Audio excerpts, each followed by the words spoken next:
The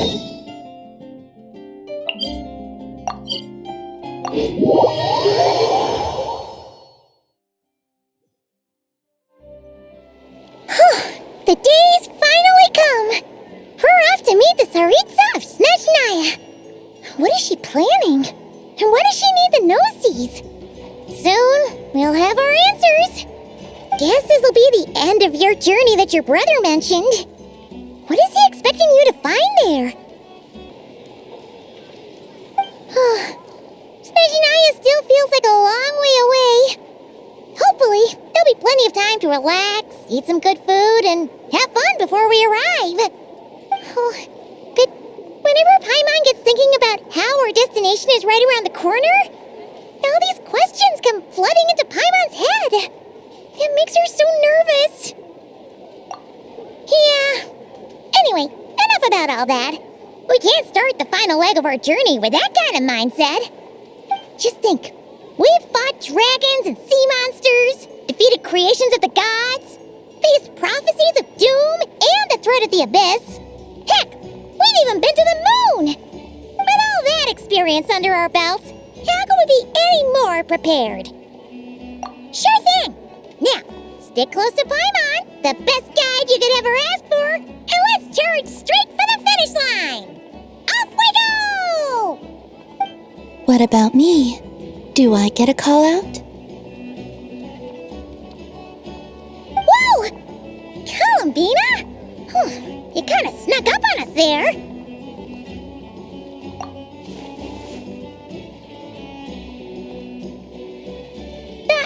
Don't look at Paimon!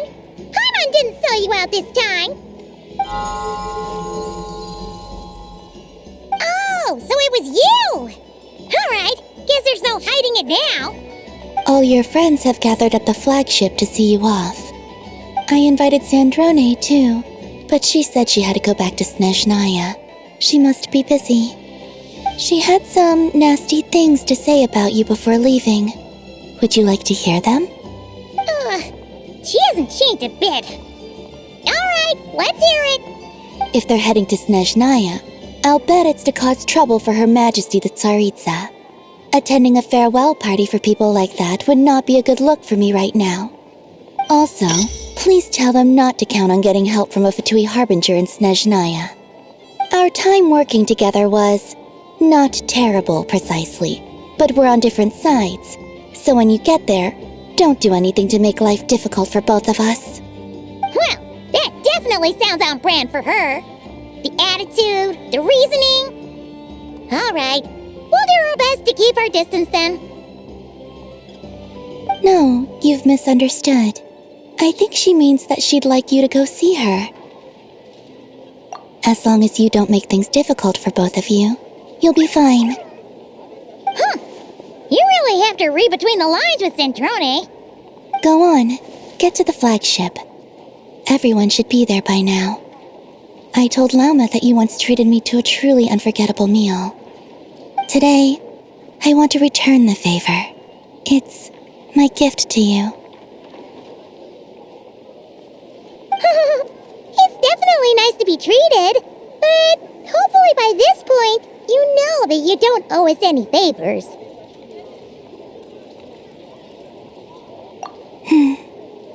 The moon of Nodcry will always give you a warm welcome.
similar to the ones in Notcry.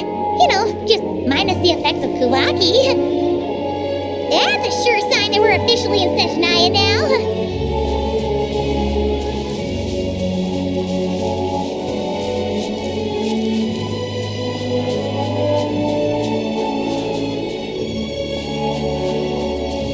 There's gotta be a treasure chest around here somewhere. No adventure is complete without a chest or two.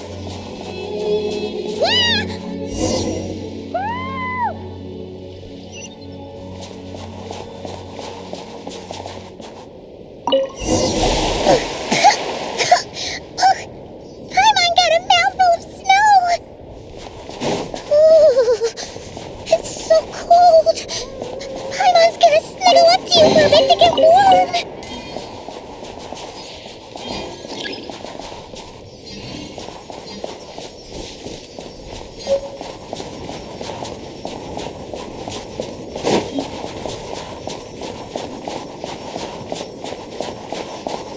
Hey, check it out! Those are bears, right? Oh, look how big and fluffy they are! So cute! Quick, take a picture before the moment passes. Right here. If we get any closer, we might scare them away.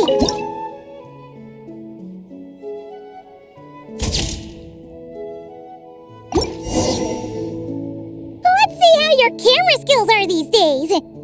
Oh, wait a sec. Paimon sees something! Come on, quick! It looks like a train carriage!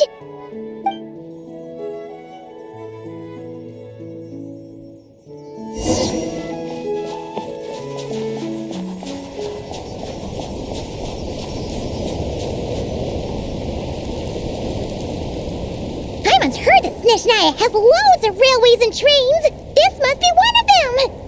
But why is it abandoned? Ooh, it's still so cold. Ooh, I don't know. Maybe. Ooh. Also, is it just Paimon or is the snow getting heavier? Yeah. So it can't just be because of the cold. It's hard to describe, but Paimon feels so weird. She's never felt like this before. Everything feels heavy. Getting kind of dizzy, too. Oh, no need. Paimon's just feeling a little low on energy. That's all. It's nothing serious. Not worth ruining our travel plans over. Yep, sure thing. Snezhnaya, here we come!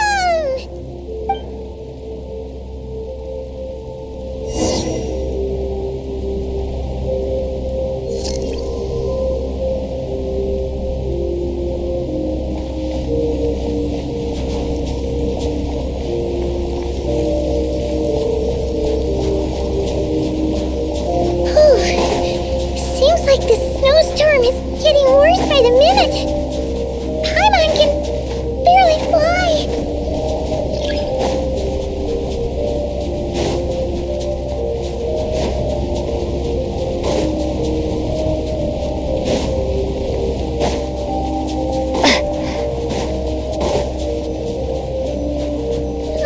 Oh, look! There's a cabin over there. Phew.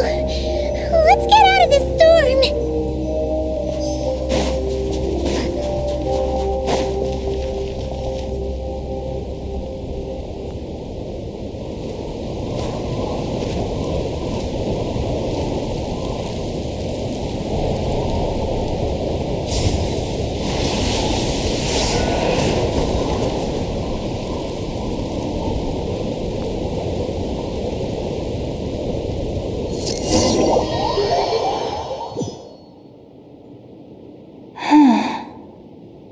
What is this place?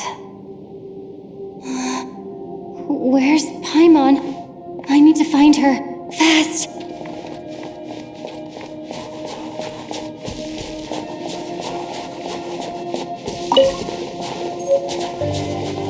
Paimon?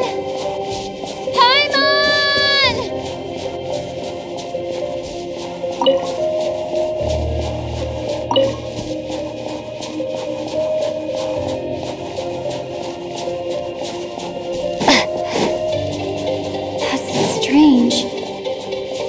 she be?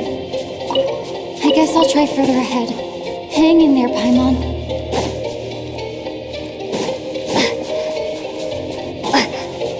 Is that a train carriage? Maybe I can get up from the inside.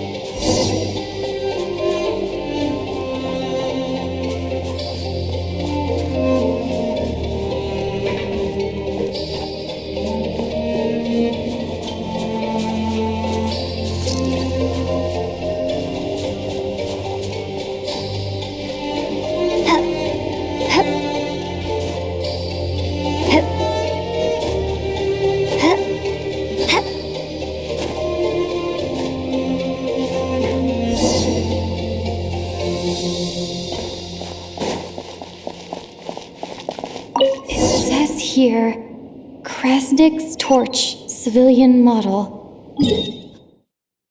It's definitely getting a little warmer now it's turned on. I really hope Paimon's okay.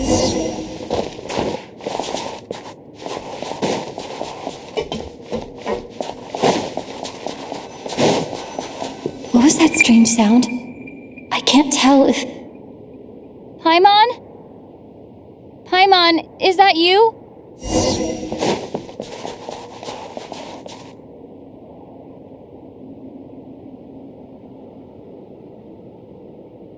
Incoming entity detected. Authorization granted. Initiating original. Hello, Descender, who's reached the eve of tomorrow. Eye of Grey at your service. Time since last activation. Time measurement unavailable due to the influence of... Anyway, it must have been a very long time. I was born to fulfill a mission. To reach tomorrow. To this end, I must... Strange. What was it? Wait, my body? Huh? Why is my body like this? Apologies. After a long period of inactivity, it appears that a lot of data has been lost. Anyway, I was created so that humanity could reach tomorrow. But I am unable to load further details at this moment. Nevertheless, serving humanity remains my primary objective. I have detected a drop in your surface body temperature. You cannot remain active in this state for much longer. In accordance with my preset programming, upon reactivation, I must ask the one who awakened me the following question. Will you accept me, Transcender? I will assist you, protect you, and fulfill my mission until we reach tomorrow. I understand your position. However, given your current physical condition, I must suggest that you reconsider. Before I was activated, you called out a name. Presumably that of your missing companion? If you agree to accept me, after helping you get out of here, I will search for said companion and pinpoint their location. To answer your question, yes.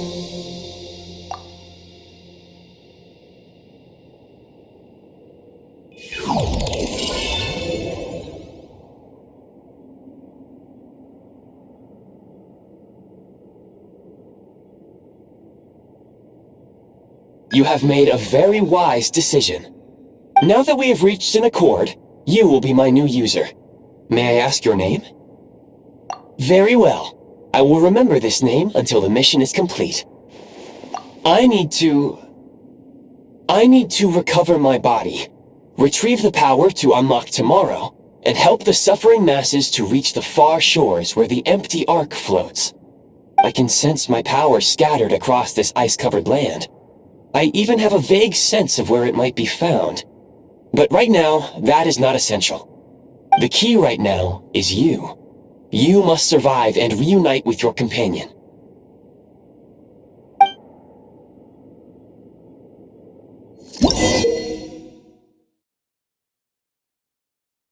You may now execute the command, Demolish. Use it to remove the prime ice blocking the path. Prime ice unit count has been updated.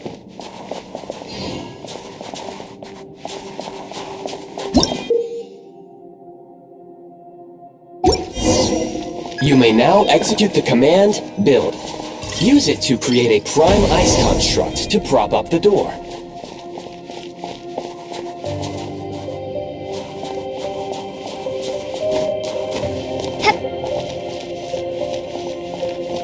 Scanning local environment. Exit has been sealed off with ice. That would not be an efficient approach. One moment. Usable construct blueprint detected nearby. You can use this to clear the solid ice ahead of you more quickly.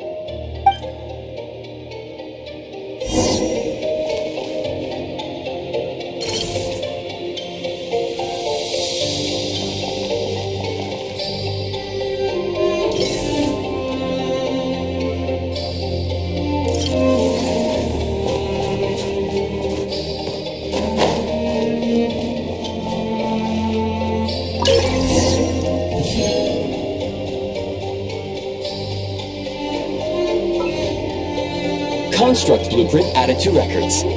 You may now execute the command, build heat source. Generate a temporary heat source to rapidly melt the solid ice.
I'll keep this close.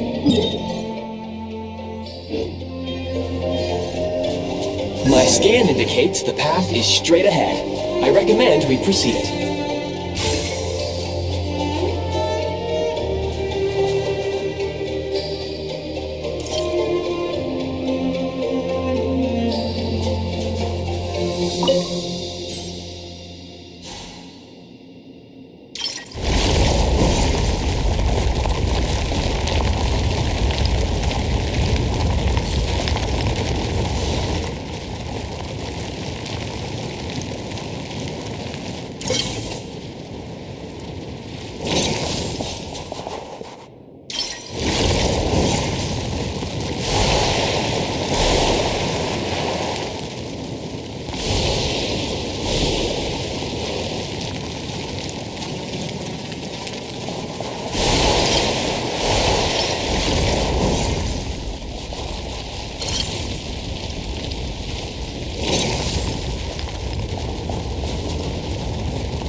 Kresnik Crystal located.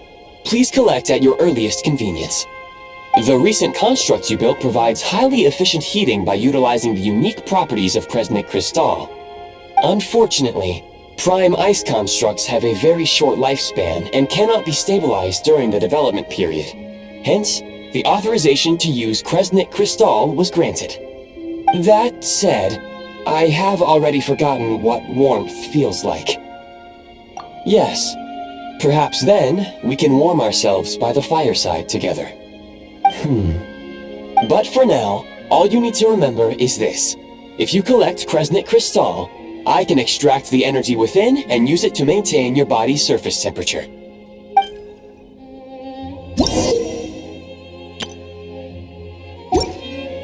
Low power. Please use Kresnik Crystal to replenish energy reserves.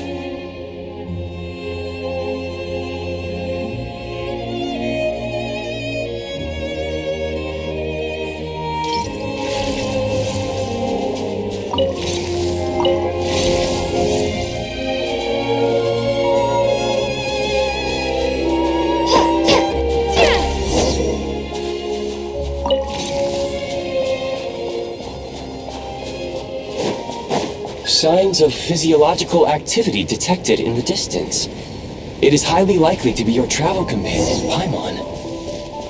Go. Go now. Be reunited and sing together. May all the people be united as one. May all of life rejoice in unison. Approaching the target location, scanning for signs of life. Life forms detected. 2. Affirmative. However, that is not the reason for my confusion. According to my database, this location is a train station, meaning the number of life forms is unusually low. Real-time environmental data suggests that the train station may no longer be in use. But whatever the situation, please exercise caution.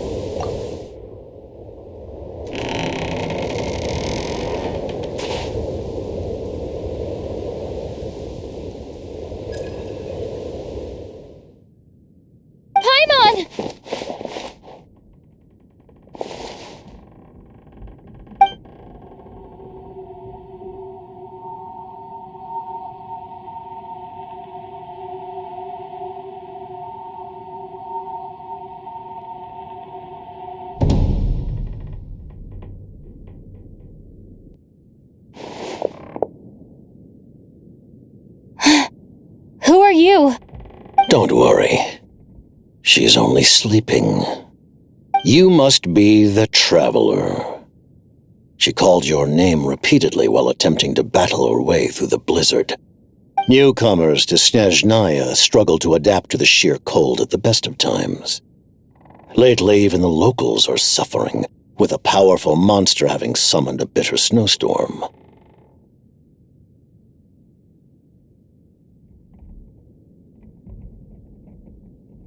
You two must be very important to one another. You should take more care not to get separated. Your eyes. Are you Conrian? There are indeed some Conrians left in this world who survived the cataclysm. But I doubt that is news to you. It would be unwise to interrogate my identity here. Focus your attention on your travel companion instead. We will meet again very soon.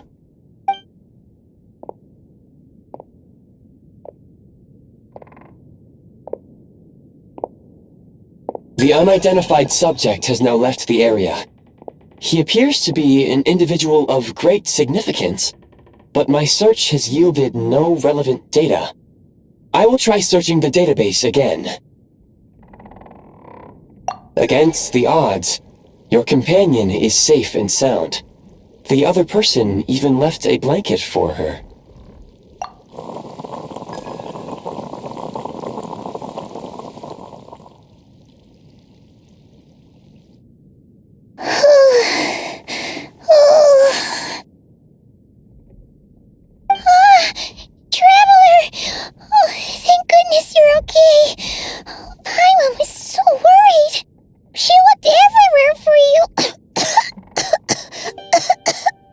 It's okay.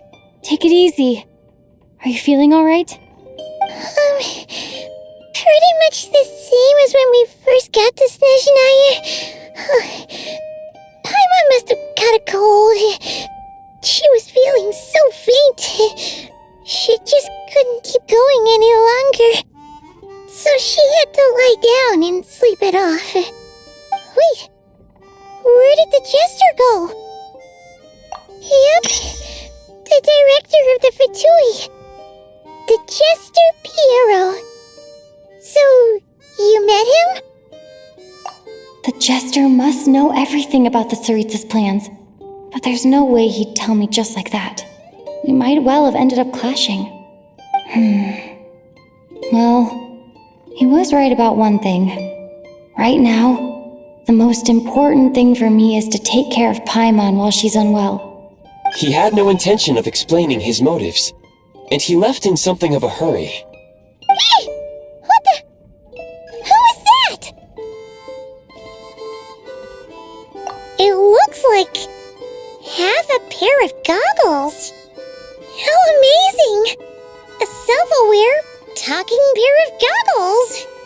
Snezhnaya was once the land of the Fae.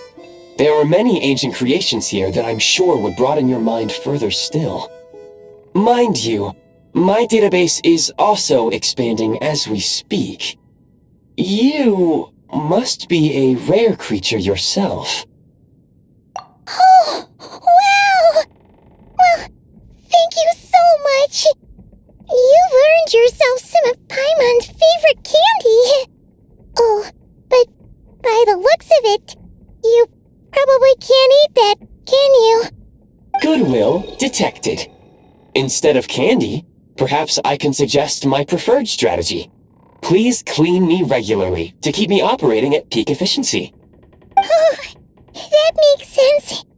Every pair of goggles needs wiping clean once in a while. Sure thing, mister. Anyway, back to the jester for a second. Paimon's still confused about something. When he first showed up, he already knew Paimon's name. And he acted like he expected Paimon to know who he was, too. Paimon could tell that he was Conrian from his eyes. And he definitely seemed like someone pretty important. But beyond that, Paimon didn't know anything about him. It was only later, after he rescued Paimon from the snow, that he properly introduced himself. That's the only reason Paimon knows he was the jester. Oh, seems unlikely. He ran into the snow following the sound of Paimon's voice, with a really anxious expression on his face. He didn't act like someone who knew she would be here in advance. And after bringing Paimon here, he just stared out at the snow. He didn't do anything to Paimon at all. In fact, he barely said anything. Wouldn't even answer any of Paimon's questions either. Paimon didn't feel unsafe around him, and he didn't seem to have any ulterior motives. For all we know, he might have just ignored Paimon's questions so she'd give up and go to sleep. Please allow me to interrupt. Fatui and director are unfamiliar terms. May I ask for clarification? Wait, you've seriously never heard of the Fatui? Oh, they're like the Tsaritsa's inner circle. Really powerful people. And the director is their boss. Understood. Since they hold elite positions and serve their god directly, it stands to reason that they would conduct themselves with due decorum. I am inclined to agree with your assessment, Miss Paimon. I did not detect any ill will from the gentleman in question.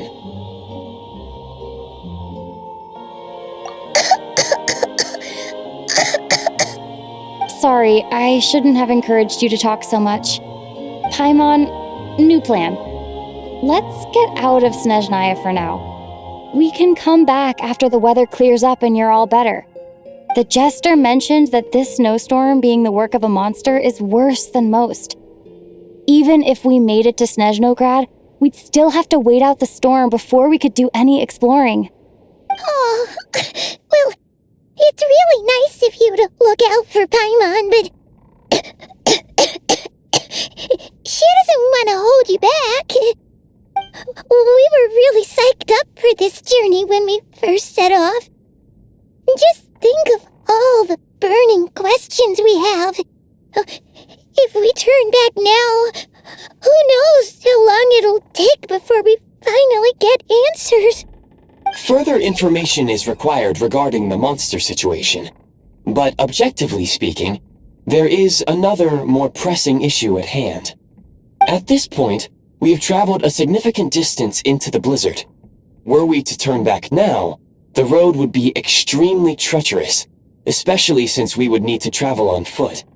If, however, we continue onward, there may be a better solution. Do you remember what I said as we neared this location? I told you that this is a train station.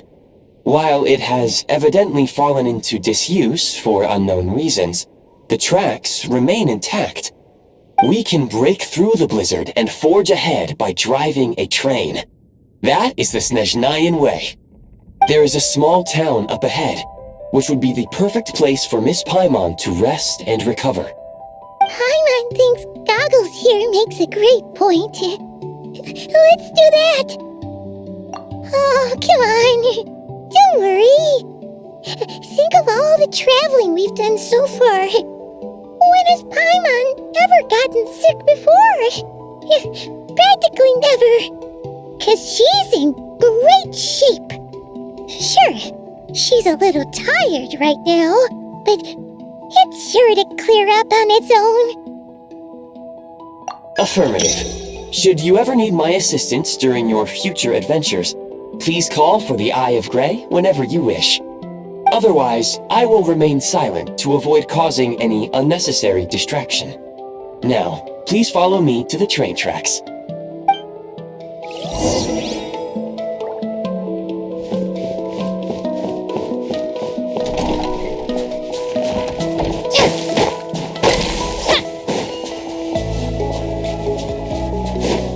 Please confirm when you are ready to depart.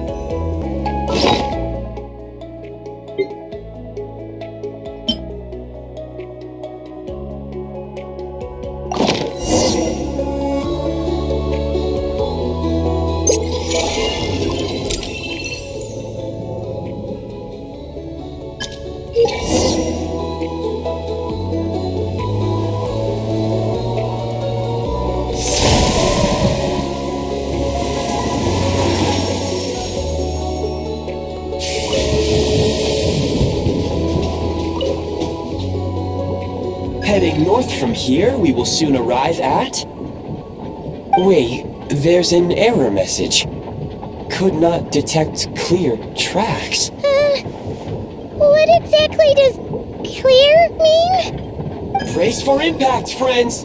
Preparing to enter impromptu flight mode.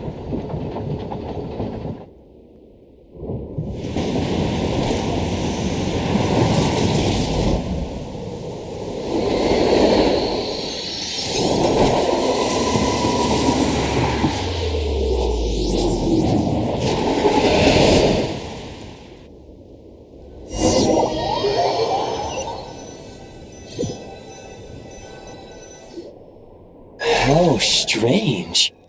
Not only was the station's status different from my records, but even the railroads and the terrain itself have changed substantially. Yeah. Thanks to your quick reflexes. My sincere apologies for putting you in danger. I'm afraid I'm as confused by all this as you are. Agreed. This is likely a consequence of outdated railroad data. The discrepancies between the old data and present reality are far greater than I anticipated. Fortunately, our crash landing has at least brought us much closer to the town. According to the data, anyway. Your data had better be right this time. I can assure you, it certainly is. Please look this way. and you will see a Kresnik's torch. It seems our ill-fated train ride was a blessing in disguise. We have taken the shortest possible route. Rest assured that I will take user preferences into account next time I plan a route. Next time, I will get it right.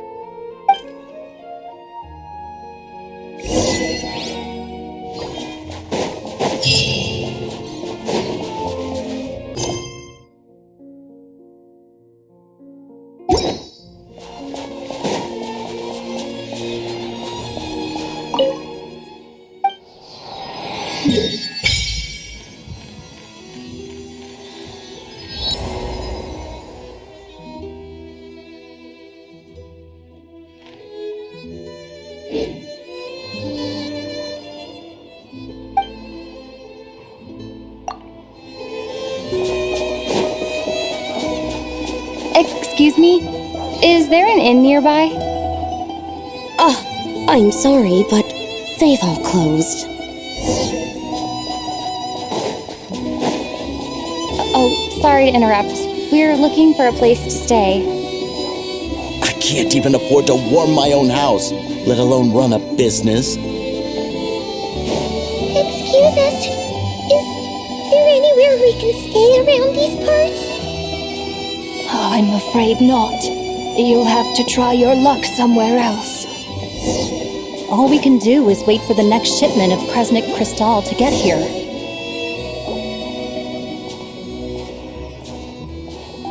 Hi there. Do you know if there are any inns still taking guests in this town? Doubt it. They're probably all closed. No one has enough Kresnik Crystal to heat their own homes, let alone a business. What a bummer. I clocked you a while back. You adventurers or something?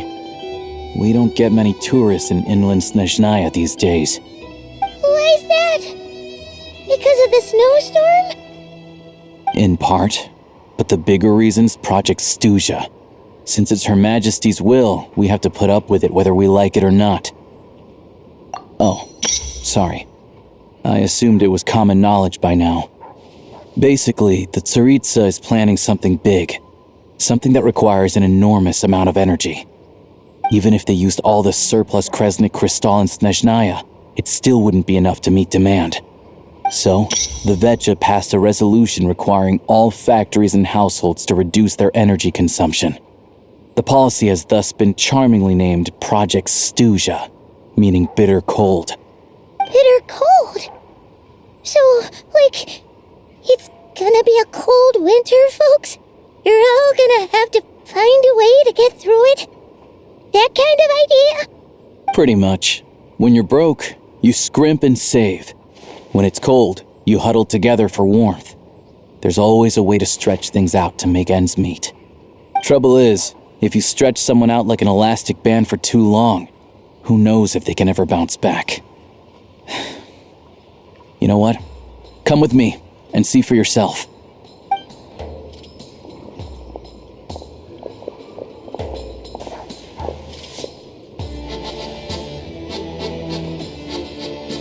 Can you please explain to me why the price of Kresnik Crystal has gone up by 1/3 again?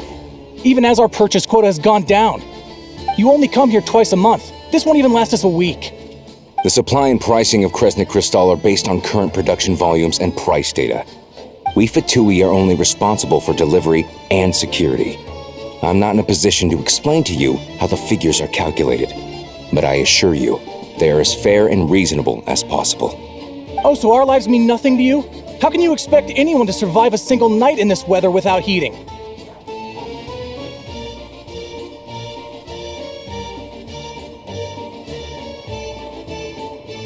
Since you insist on making me repeat myself every single visit, I will remind you again. There is no monopoly on the trade of Kresnik Crystal. You are free to purchase the shortfall from elsewhere on the market. What market? Nobody else is selling! And when they do, they charge 8 times the normal rate! It's robbery is what it is!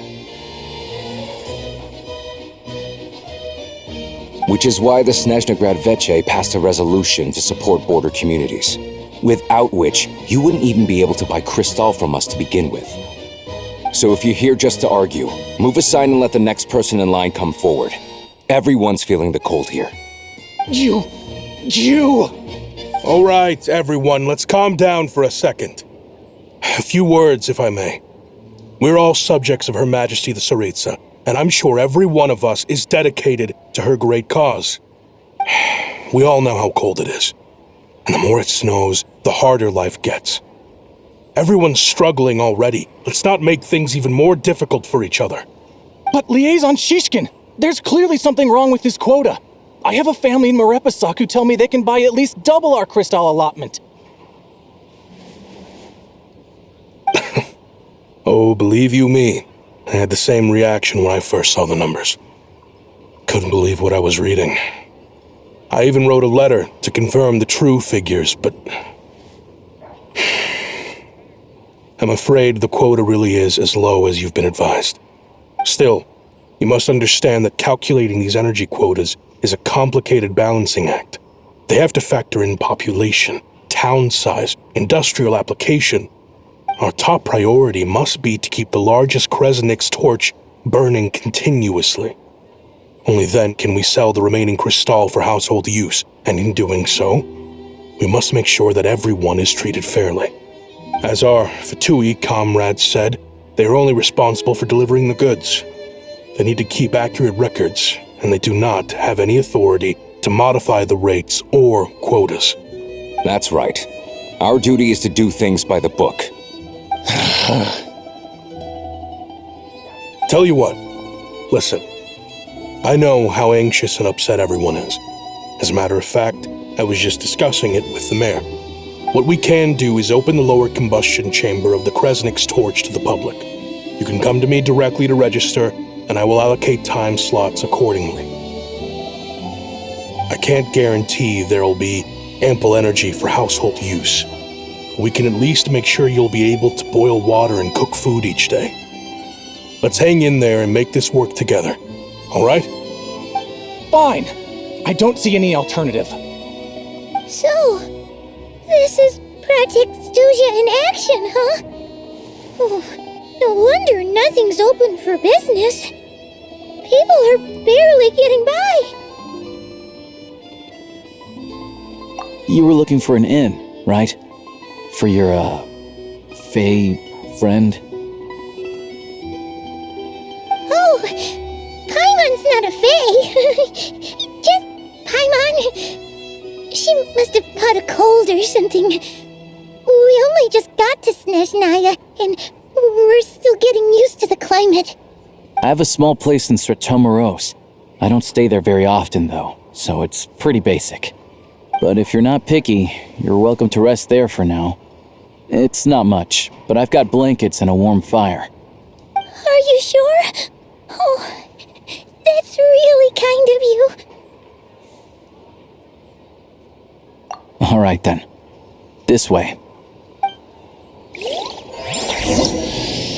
Hello, I'm Alosha. I'm a hunter. Though, if you've talked to any highwaymen, you might have heard a different...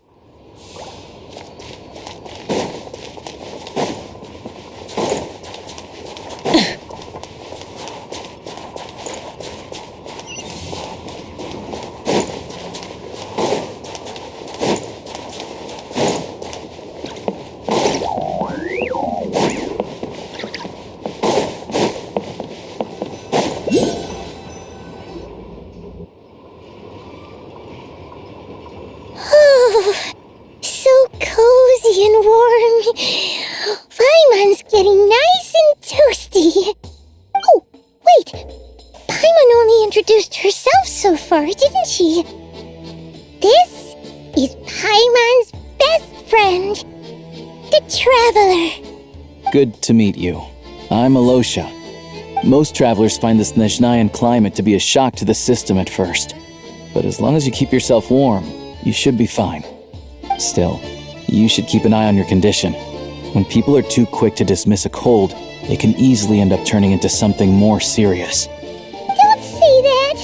Paimon's too young for chronic health issues.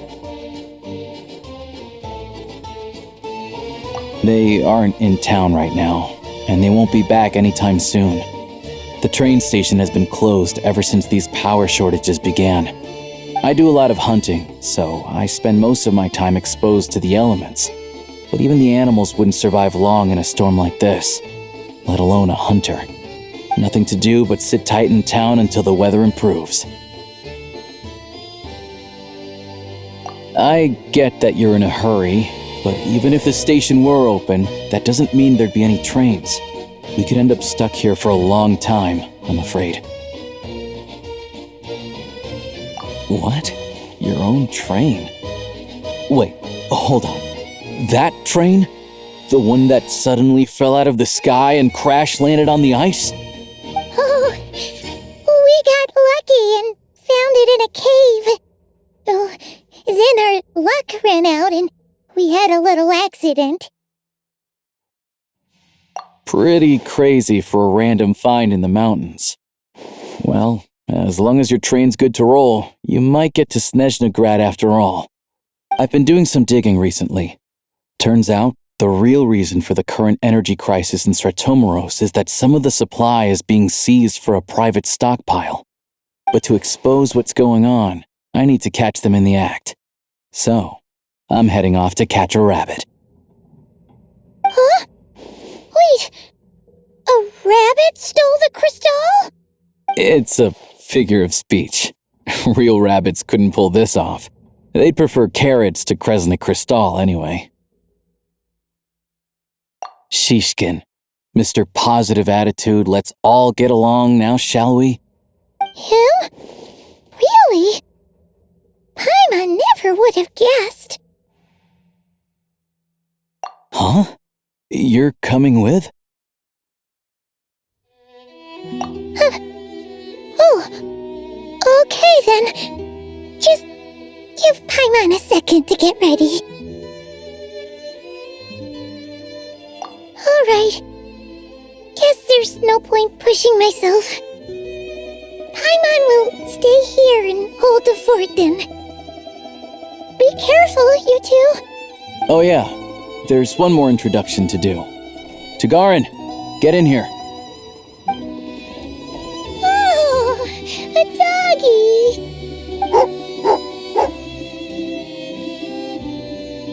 Oh, angry doggy. Oh, Tagarin doesn't like being petted then. He likes to think he's above that kind of thing. He's my hunting partner, so he'll be joining us when we head out. Carrots aside, we'll need to stay completely undetected. We can't risk spooking our rabbit, but there's no telling which burrow he'll scurry back into. First, we need to find a way into the train station and see if we can find any real freight data. Shishkin's figures can't be trusted. Then, we get Tagarin to catch a scent and find out which way the crystal went. What are you eating? Check it out! When you're all out of carrots, try turkey! Good doggy! Good doggy! A fellow dog lover, huh? Yep! And rabbit lover! Carrots are great too, you know. Good to know. Eat up, Tagarin. We got a lot of work to do.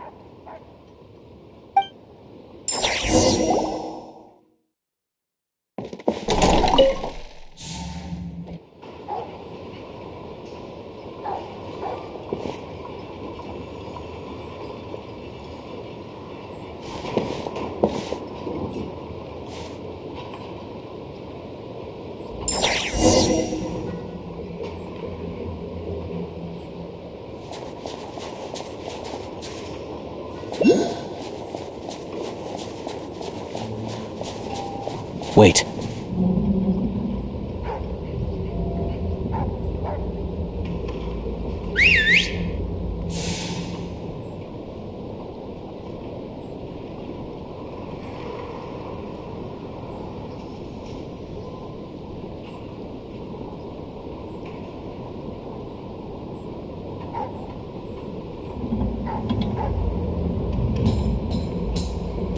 Nice work, Tagarin. Come on, we'll go around.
This way. We'll enter from the upper floor.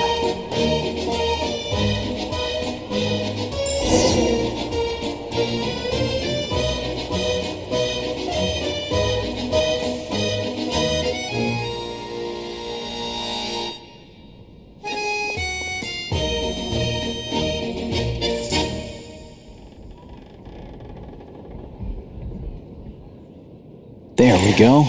A freight list. Straight from the Fatui. So Shishkin won't have had the chance to doctor the figures. Looks as new as the day it was printed. I guess no one bothers reading these unless they have ulterior motives. Yeah, this is all we need. Come on, let's get out of here, then go track down the Crystal.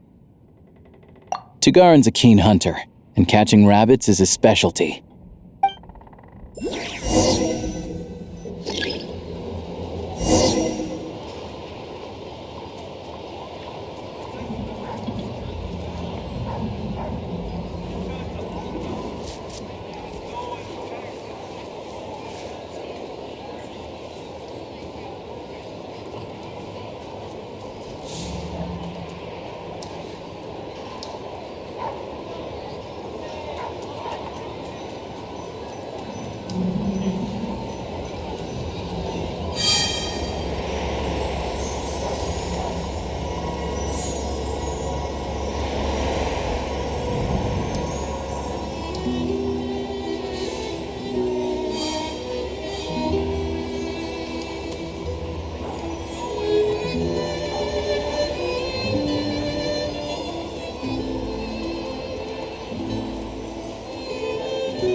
Anywhere there's a stove, there'll be the scent of Crystal. That's normal.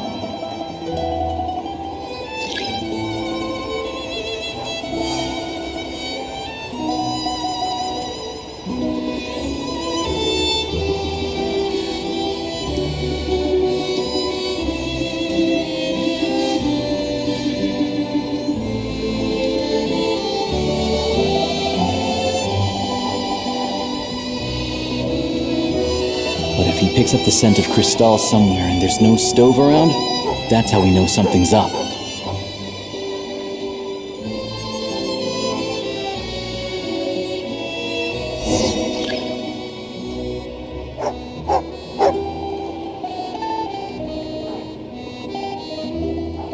This must be the rabbit's warren. Good job, boy. Sure enough, there's a tunnel. You stay here and keep watch. I'm gonna take a look inside.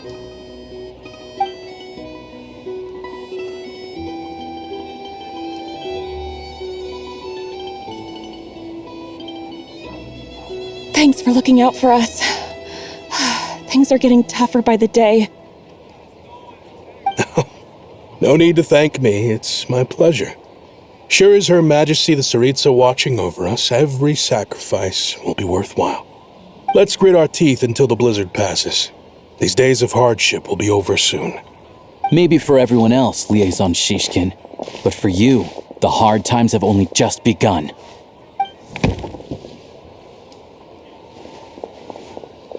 Huh? Who are you? What's the matter?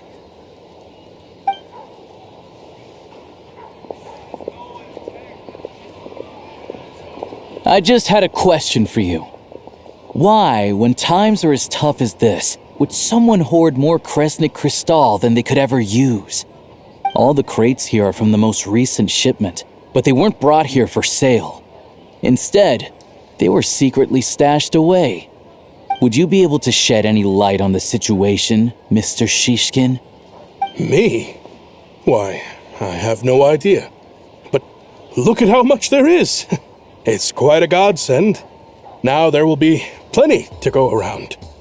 This godsend was found in a cellar adjacent to your residence following a tip from Mr. Alosha.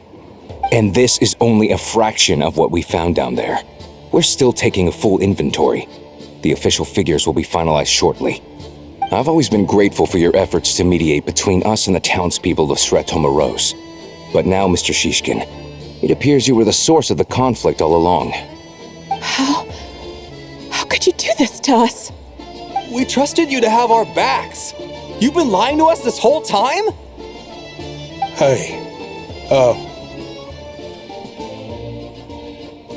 I owe you all an apology.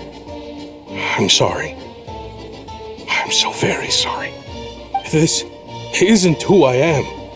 Please believe me, this was a one-time mistake that I will never repeat. We all know how difficult life has been since Project Stuja came into force. Energy is an increasingly scarce resource. People everywhere are getting desperate, but some places have been hit harder than others. I grew up in Alatir, a small village with no train station. Deliveries of Kresnik Crystal have ceased there entirely. If nothing is done, they're all going to freeze to death. You know as well as I do how downright impossible it is to buy Crystal these days. The thought of my poor mother and father, with no one to help them.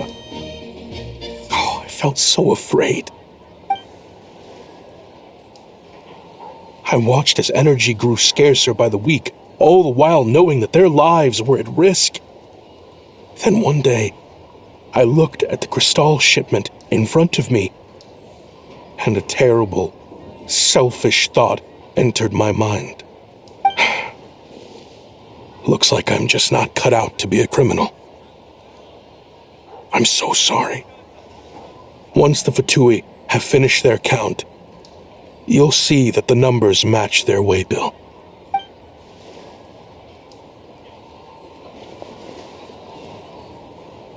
I have the official Snezhnayan quotas here.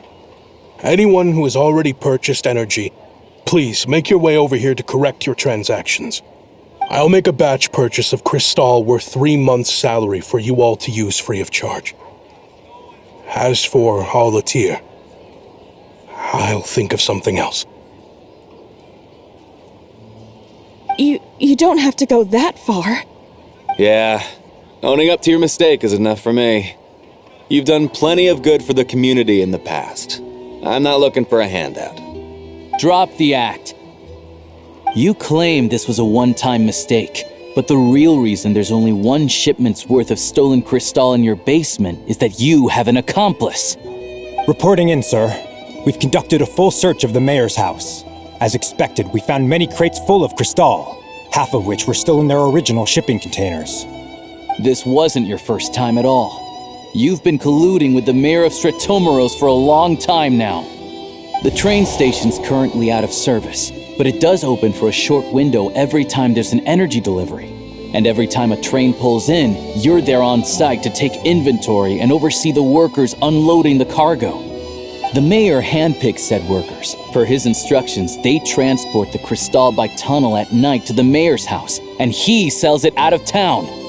But since he can't get the goods out of town by train, he had to arrange an alternative method of transportation. This meant slower sales, which gave me plenty of opportunity to catch him in the act. Wait, the mayor's involved in this too? Preposterous. What proof do you have of any of this? Basic math. I've spent a lot of time lately counting carriages as the snowstorm rages. Counting carriages?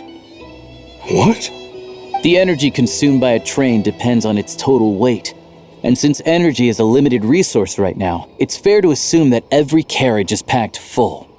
So, if we take the energy required for the Kresnik's torch, add the sales figures you provided, then compare that figure to the train's theoretical cargo capacity, guess what? The numbers never match.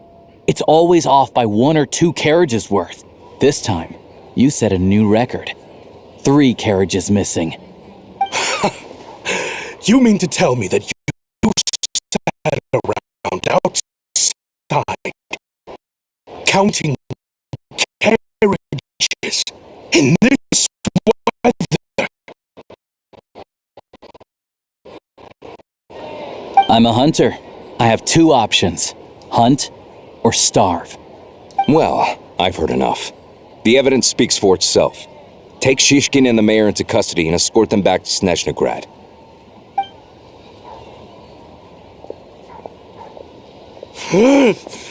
You cocky little brat! Ruining my business! Just you wait!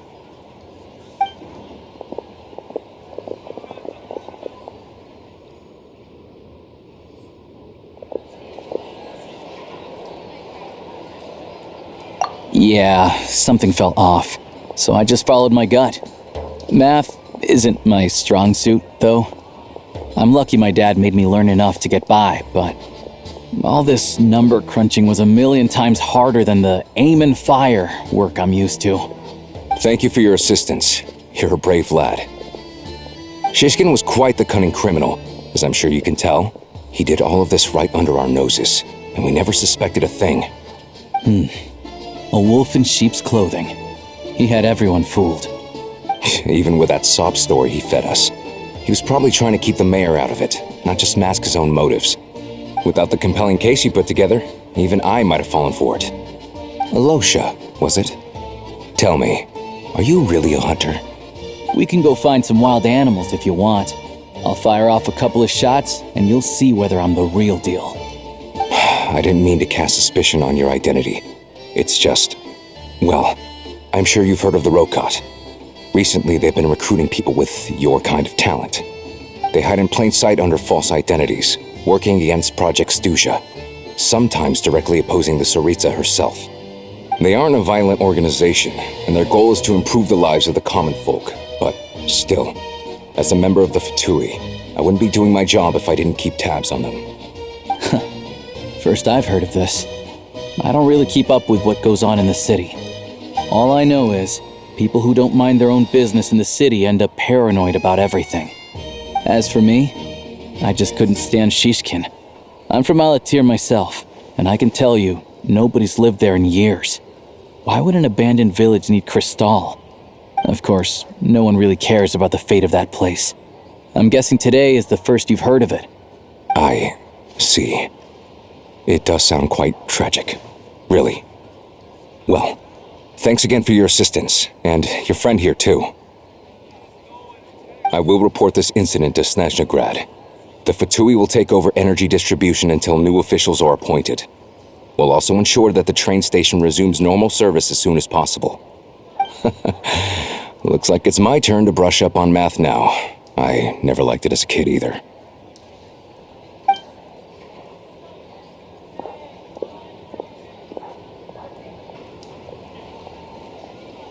Don't mention it. Isn't the soldier overseeing the delivery supposed to verify the quantity of the goods? Was he just careless? Or was he being paid off too? Who knows? Excuse me. I'll take a share of Kresnik Crystal too. Thanks. I need to take a detour before we head back.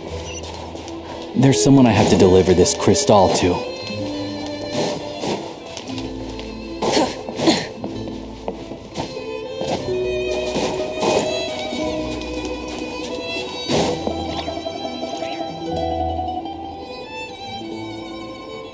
Hang tight for a moment. This old lady, she doesn't really know who's who anymore.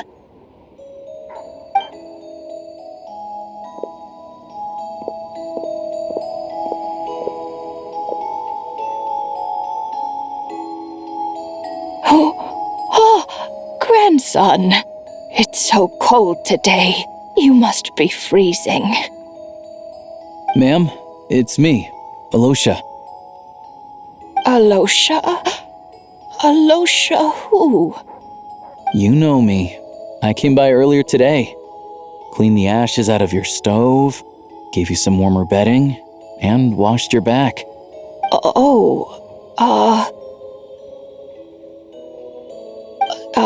I'm sorry, I don't remember. Now, how often do I get to see my grandson? Come on, take a seat and relax while I fix you something to eat. It's okay. You just rest. I'm fine. Oh, you. It's nice to come and visit your old granny once in a while, isn't it? Sretomaros, a good town. All sorts of things to do and people to meet.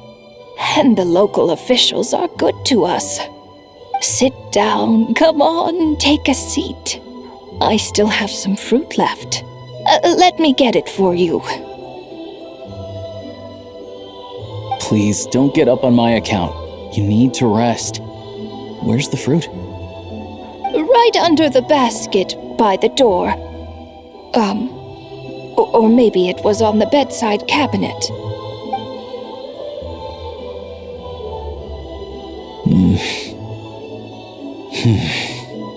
Well, grandson dear, do you like it?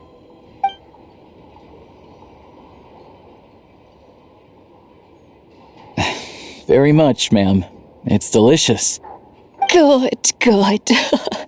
Wonderful. You don't need to save any more for me next time, all right? Fresh fruit is hard to come by at the moment. You should eat it as soon as you get it. Oh, I don't need it. I'm fine. But if you like it, come back for some more soon.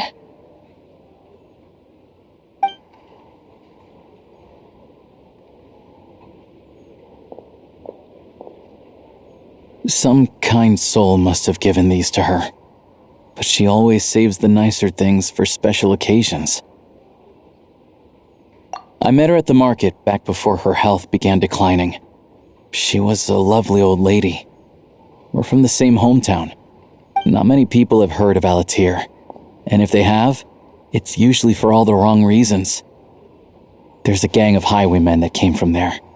Now that it's an abandoned village, it's rare to find anyone who shares fond memories of our hometown. So after we got talking and realized we were from the same place, we decided to keep in touch by letter. I first learned of Stratomoros's energy supply problems from a passing comment in one of her letters. Then, after her health went downhill, I started visiting more often to check in on her. The town's been in decline for a while now, but because of her memory problems, she thinks of it as the bustling, prosperous Stratomoros still in its heyday. That said, I kind of appreciate her optimism. There's not much of it going around in this world of ice and snow. It's fine. Everyone grows old. In Snezhnaya, some people believe that in your final moments, you'll sense a familiar presence by your side. You turn to look at them, but their face is blurry. So you focus hard, trying to make out who it is. And when you finally see their face, the Grim Reaper reaches out and takes your life. She still calls me grandson, though. So at least I'm not a blurry face in her world just yet. Come on, let's get back and see how Paimon's doing.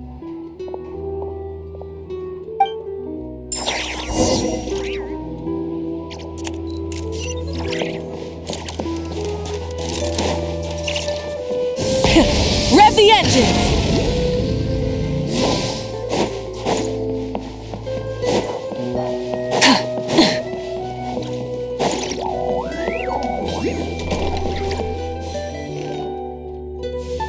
Paimon, we're back.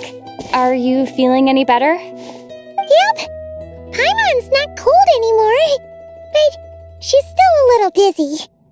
Flying probably isn't a good idea right now. Paimon might lose her balance.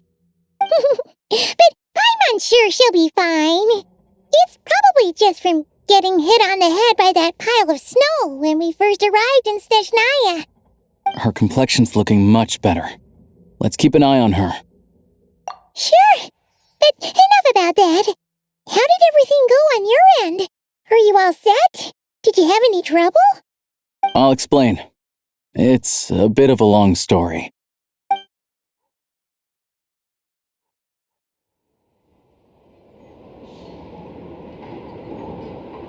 Jeez, you guys got pretty busy. Sounds like the liaison officer and the mayor were running quite an operation. Good riddance to both of them. It's a good thing you managed to catch them. So, you said the train station will open again soon, right? And everyone has enough crystal now? Yeah. Well, enough to survive at least. Project Stuja isn't going away anytime soon. People will still have to scrimp and save to make ends meet. Don't know. The goal of Project Stuja is to gather energy for the Tsaritsa, but no one knows where that energy's going. It's never been made public. The thing is, we were told that the project would only last for 6 months, but time and time again, they keep extending it. Extending it? Does that mean the Tsaritsa's plan isn't going very smoothly? That's what everyone suspects. In principle, any proposed extension needs to pass by majority vote in the Snezhnograd Veche. But even though opposition has been growing, any detractors end up caving into political pressure from the rooster, Pulcinella. He's the chair of the Snezhnograd Veche and a key figure in the voting process. He has the backing of many powerful and influential people. How come the Fatui are picking on ordinary people even here in Snezhnaya? I don't see it like that. Fundamentally, the Fatui will always think and act in the Tsaritsa's interests. But that doesn't mean they don't care about the plight of the common folk. The only reason Sratomiro still receives crystal shipments is because of a relief proposal put forward by the rooster himself. Then there's the Fatui soldiers providing support in every corner of the nation. Even the Northland Bank provided some mora for disaster relief, and they're as conservative and indifferent as they come. It's just that the rich and powerful in their fancy palaces live in a completely different world from us. There's always going to be some conflict when those worlds collide. Yeah, well, even though we all believe in Her Majesty the Tsaritsa, there are still many differences of opinion on how best to tackle the big issues of the day. Regular folk don't have an easy way of getting their voices heard in Snezhnograd, while the rich and powerful are either unwilling or afraid to speak out for all sorts of complicated reasons. The Rokad provides the disaffected with false identities and an outlet to vent their frustrations. Of course, an organization like that exists in a gray area. The moment the Veche think they've crossed a line, there's sure to be a crackdown. But so far, they've been doing their best to help the common folk. Like us, don't you mean? You didn't hesitate to join in. You're not new to this, I can tell. That's because we're adventurers. It's our job to help people out with commissions and get to the bottom of things. Sounds like we're going to get along. So, what's your business in Snezhnograd? Aside from taking your friend to see a doctor, of course. I want to meet the Tsaritsa. It's complicated. I've had run-ins with many of the Harbingers along the way, and I really need to know what the Tsaritsa is up to. Her ultimate goal, what the Gnosis mean in all of this. Since I've made it this far in my journey, I have to find the truth, whatever it takes. Wait, so... no way. Are you who I think you are? Sounds like you've heard of us then. We're getting more famous by the day. I didn't realize I was in the company of giants. Honestly, we're all as curious as you are about what the Tsaritsa's planning, and why it has to involve us freezing to death in the snow. But getting in the same room as her won't be easy. The common folk aren't permitted to meet her at the best of times, and right now, she's probably not even in Snezhnograd. Word is, she's heading east on a campaign to slay a monster. Yeah, so you've heard of it. A wild, unpredictable monster with the power to summon snowstorms. It also absorbs everything around it into its body, so it's growing constantly. Now, it's so big that the Tsaritsa has deemed it the #1 threat. Luckily, as it grew, it became increasingly less mobile, so it doesn't pose an immediate threat to this town or to Snezhnograd. I'm sure that Tsaritsa and her personal guard, the Druzhna, won't have any trouble defeating the creature between them. It's just a question of how long it'll take. Suffice to say, you won't be seeing her anytime soon. You'll have to wait until she gets back. Fair. Well, the Fatui will be taking over management of the train station for the time being. Things should be up and running by tomorrow. Once it's open, we can see about getting your train towed to the station. Whoa! That's gotta take a lot of manpower. Are you sure we can talk them into it? The Fatui aren't exactly spotless in this whole mess. Plus, we helped them out. Should be easy enough to negotiate. As far as I know, all the paperwork is dealt with upon manufacture. I've never seen anyone check it, so I wouldn't worry. Having a train makes everything much easier. We'll reach Snezhnograd in no time. I need to head there myself anyway. Got some game to trade for Mora. I know a good doctor in the city. I'll introduce you when we get there. Oh, thanks so much. Let's get a good night's sleep ahead of our big trip tomorrow.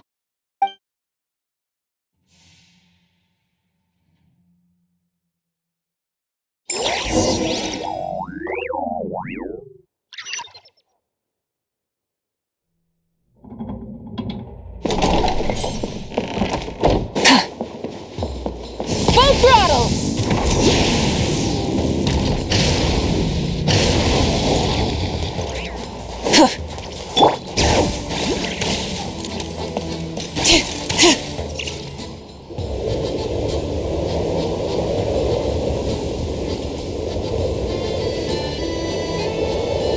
Drive carefully, all right?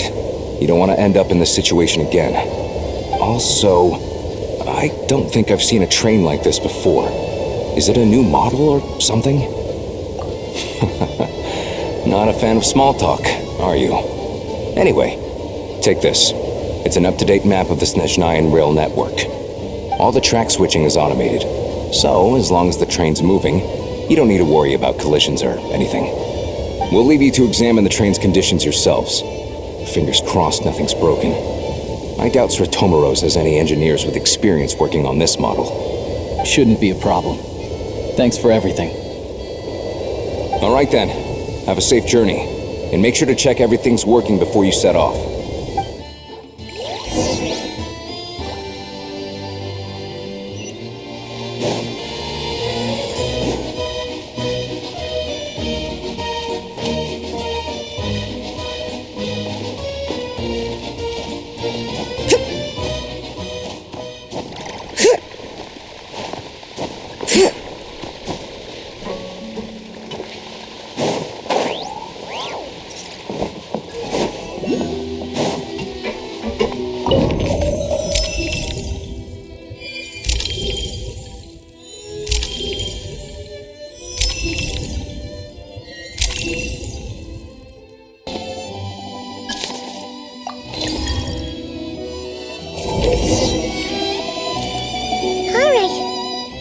Our destination settings have been applied. Let's give this thing a final once-over and then head out. Goggles, your time to shine. Affirmative. Running vehicle diagnostics. What's this? Engine, green. Wheels, green. Frame, minor damage, but no impact on function. Diagnostics complete. All systems nominal. Neat! Huh. Paimon still can't get over the fact that you just found this tech lying around in a random cave. I've lived in Snezhnaya my whole life, and I've never heard of an interactive, talking train autopilot. Strictly speaking, I wasn't designed purely to drive trains, though I doubt you have any interest in navigating the practically unreadable operator's manual yourself. All configurations are complete. Should you require any further assistance, please call for the Eye of Grey. Away we go! Ooh, nope. Paimon's gonna find a warmer seat.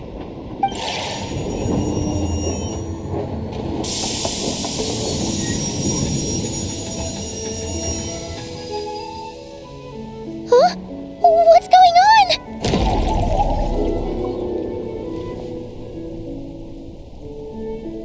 Oh no.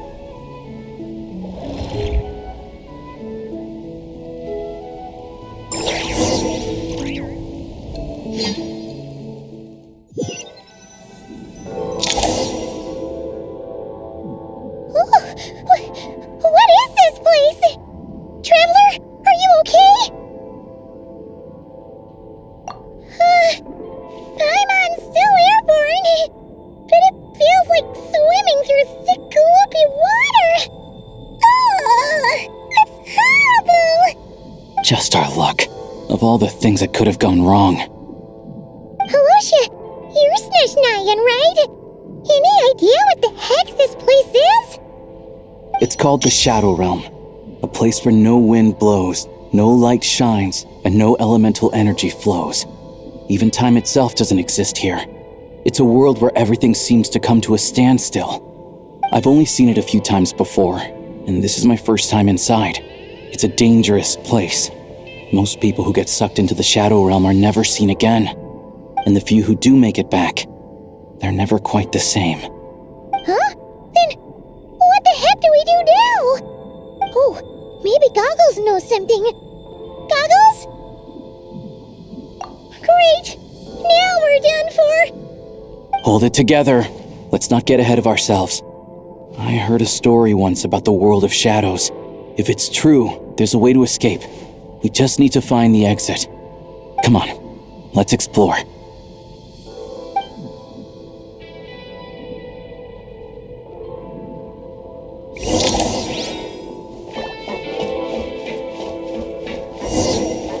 at these Fatui! It's like they've lost their minds! Their shadows have been devoured. They're no longer amongst the living.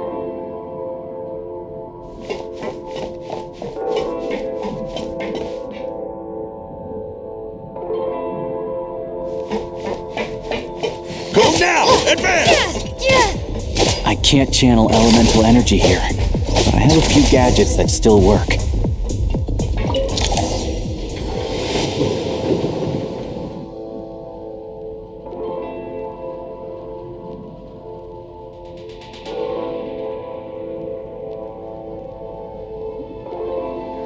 Wait! What's that blue thing? Is that... Goggles? Guess we'd better find a way over.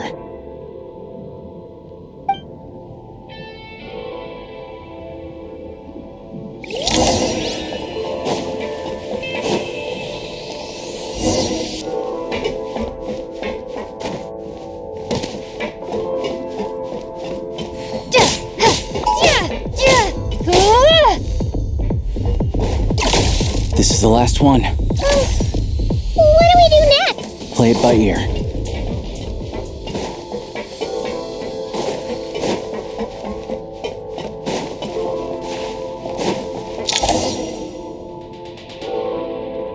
Goggles! Hello. I am glad to see the three of you safe and sound. For now, at least. But things aren't looking too good. Correct.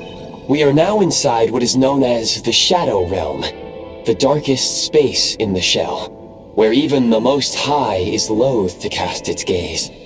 Time and space hold no meaning here.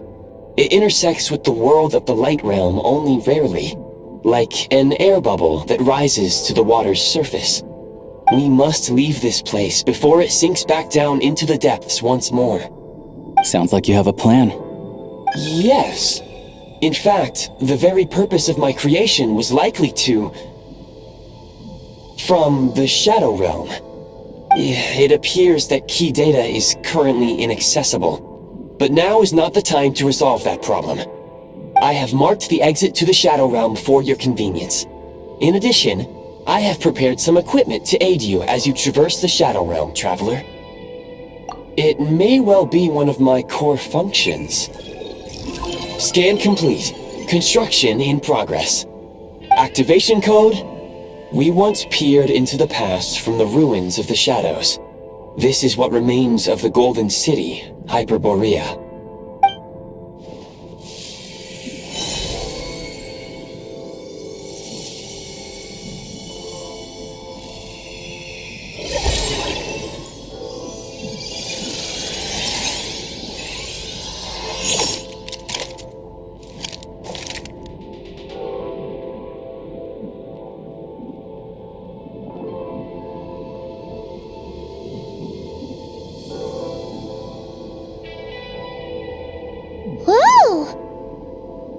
Now go. Arm yourselves with weapons of the spirit. Bring down the walls of the stronghold and extinguish the flaming arrows of the wicked. Is this a gun? In the Shadow Realm, where humans cannot channel the elements, there once was one who, after much research and many attempts, found this to be the most effective means of attack. Let's go. We don't have much time.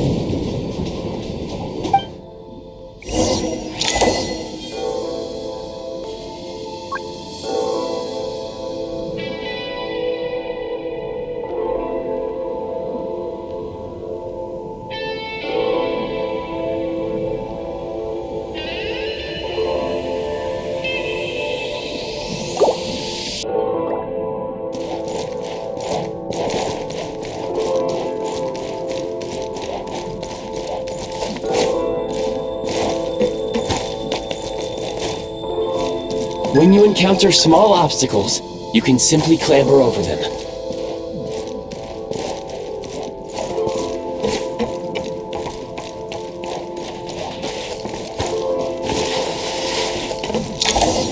Obstruction ahead. You may be able to use the explosives nearby.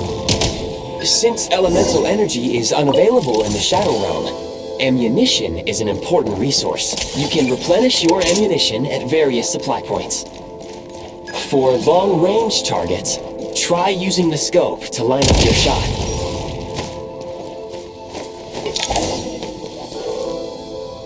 Many hostile units approaching. I suggest a new strategy. Take cover and pick them off one by one.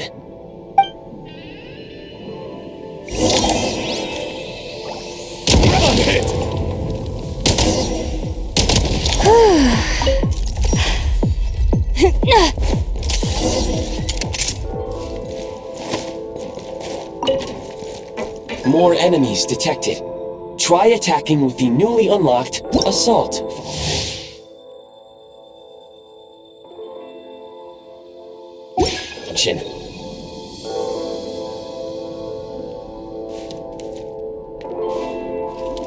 Switch mode! Mind the rhythm!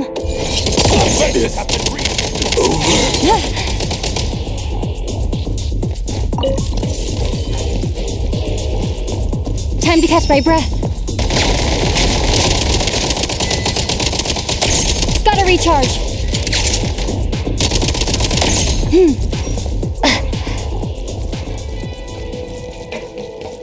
Reload!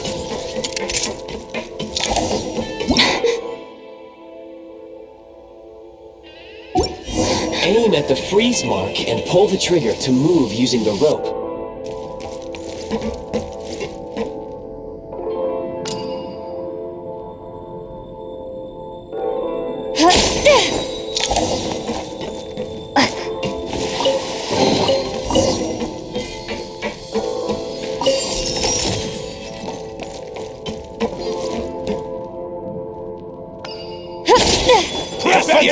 Reach! Charge! Where's the... Where's the... Gotta recharge. Takes much more. It's over. Some supply points can restore a small amount of stamina. Press on.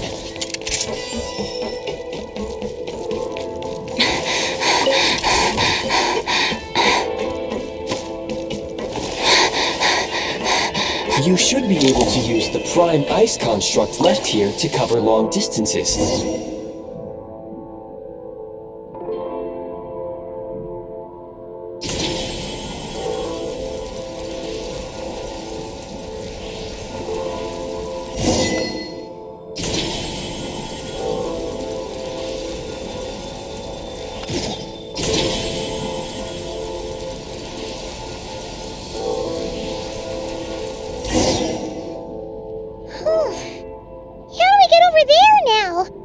I recommend using this grappling gun.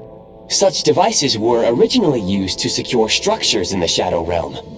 If you detach the connected hook, the grappling gun will automatically fire a rope to another nearby hook.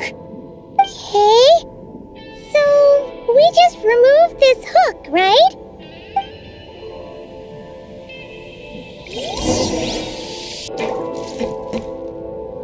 Switch mode! Charge!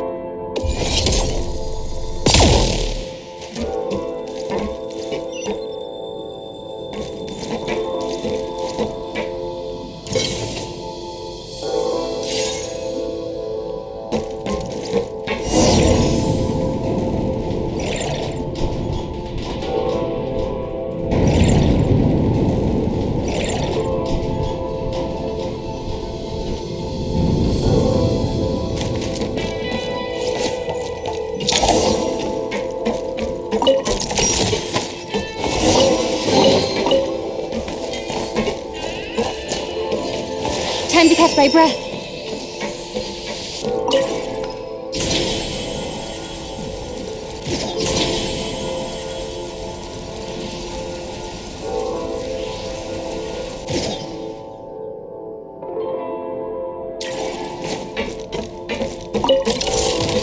catch my breath.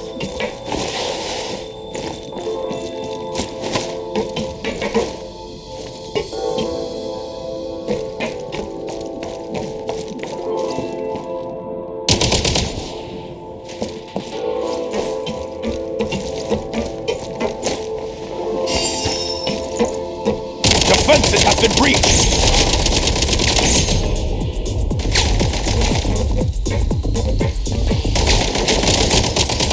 Gotta recharge. Where's the backup?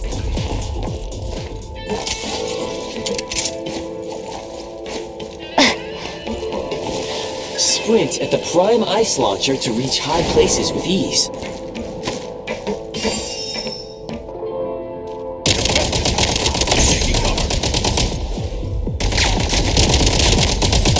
Time to catch my breath. Need a refill.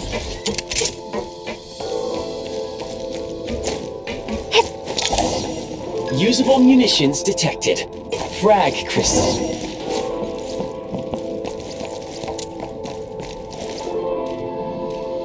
Light him up.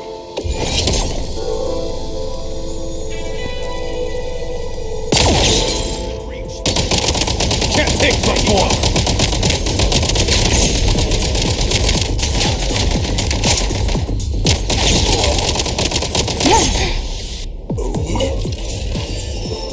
Gotta recharge.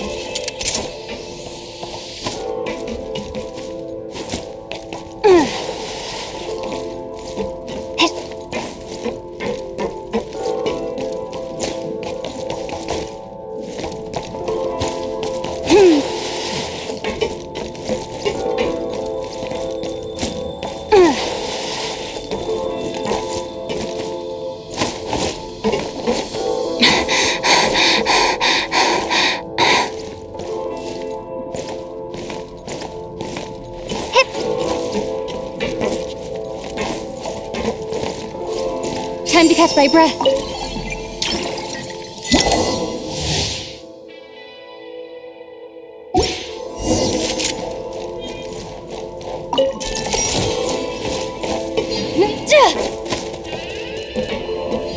Defenses have been breached! Try this! Can't take much more! Try this! Requesting backup! It's over. Try this!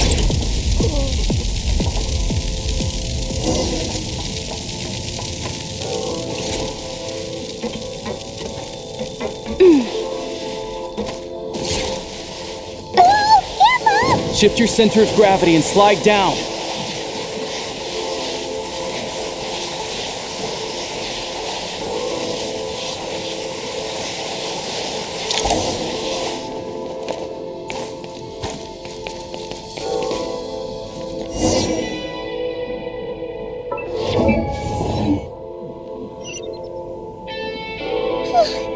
How much longer is this gonna take? The exit is right ahead.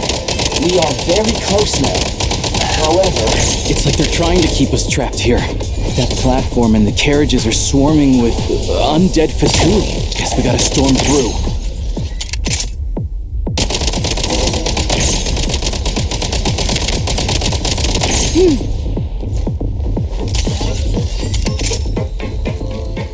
Back in business.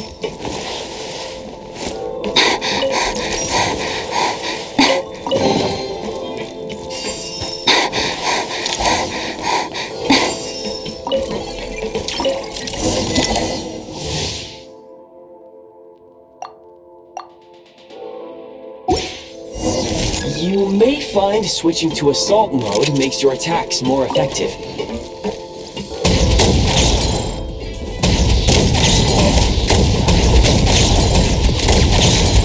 Need a refill.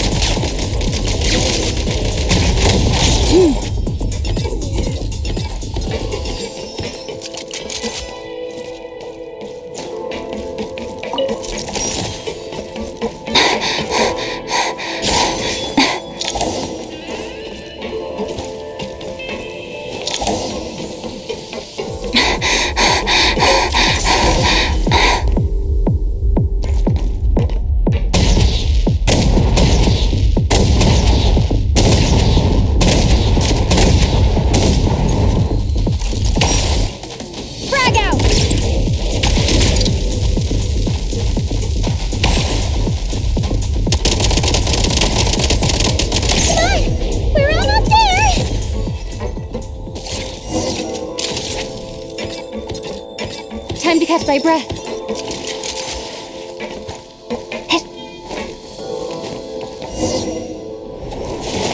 Huh? Why is everything shaking so much? Looks like the Shadow Realm is about to sink back down into the depths. The exit is right here. You mean this weird bubble thing? Wait, how exactly do we... No time to think. We just gotta go for it.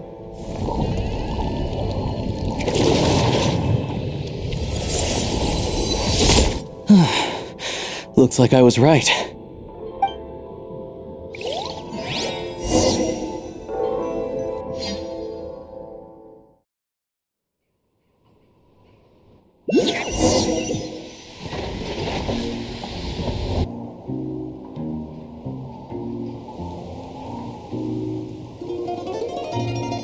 I can't believe the Shadow Realm manifested right on the railroad tracks. It's almost unheard of. Lucky we made it out. All thanks to you and that awesome gun. Ah, so you have heard of the Golden City before? Yeah, it came up a whole bunch in Nokrai. You're a pretty neat surprise in that sense, aren't you, Goggles? We had no idea they left cool gadgets like you behind. Make no mistake, it was a team effort. For a first-time firearm user, your performance was quite outstanding, far beyond my expectations. As Alosha said, it is highly unusual for the Shadow Realm to manifest in a place like this, but we should still watch out for similar dangers ahead. Let's hope not. If anything else goes wrong with this trip, Paimon's gonna have train trauma for life. The Shadow Realm can appear anywhere, not just on the railroad. I am simply advising that we take sensible precautions. Now, if you wish to further calibrate and upgrade your firearm, you may do so over there, provided you have the necessary components. Please take a moment to catch your breath while I repair the body of the train. Amongst other things, this will ensure Paimon is a little warmer while on board. Oh, thanks, Goggles. You're a trusty train conductor. Well, maybe trusty isn't quite the right word, considering. Anyway, at least you get the job done. Yes, of course. And just like the Eye of Grey, I am sure it will be a great asset to you in your future adventures. If not the trustiest, then it will at least get the job done. Let's get some fresh air while the Eye of Grey fixes the train. Yeah, sure. Paimon wants to forget all about the Shadow Realm. It was so creepy in there. Stretching our legs might help take our mind off things.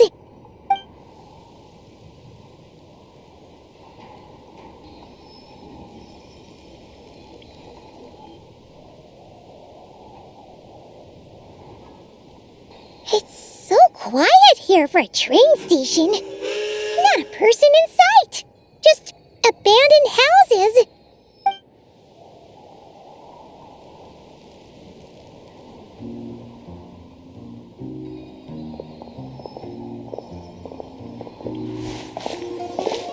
Huh?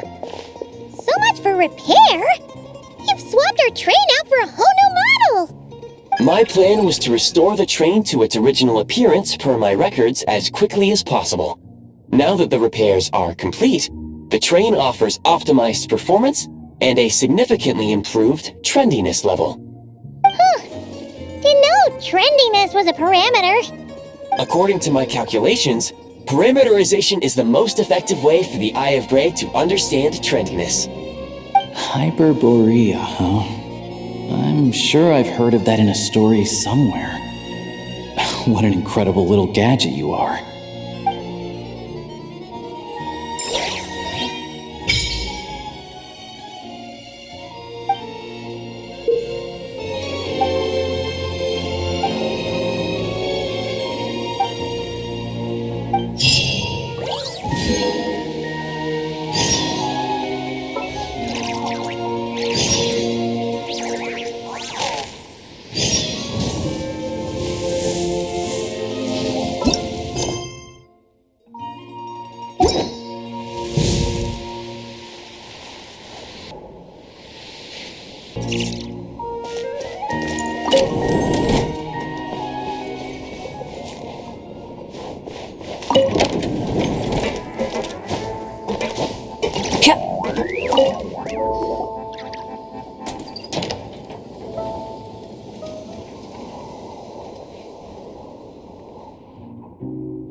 They really had to build the railroad over a canyon, huh? You might want to avoid looking down if you're afraid of heights. No, it's not that. Paimon's just praying that we don't have yet another accident.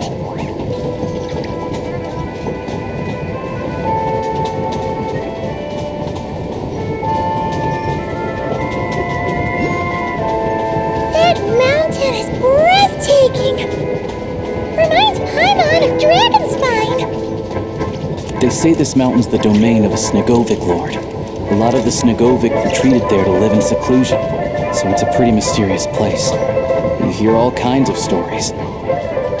Even the residents of the nearby town of Svietlo-Lidovka steer clear of the summit, and they make a living off of harvesting prime ice.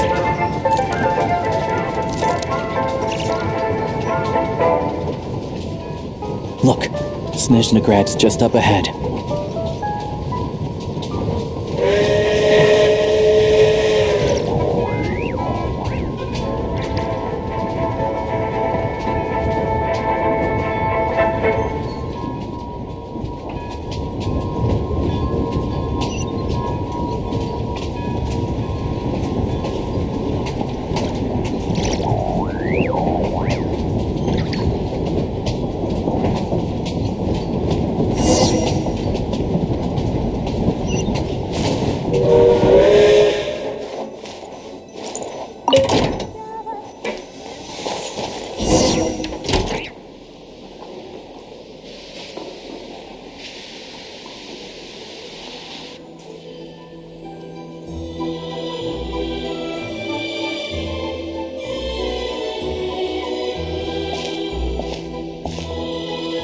Here we are.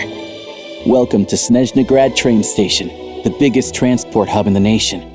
Wow! It's so majestic! Just flying from one side to the other would probably leave Paimon out of breath! It's built for maximum efficiency, but yes, transferring trains here can be a little tiring. In the future, you can use this train station to travel anywhere you want in Snezhnaya. For now, though, come with me. Let's get Paimon checked out. This way. There's a lift car that goes straight to Sapoliarny.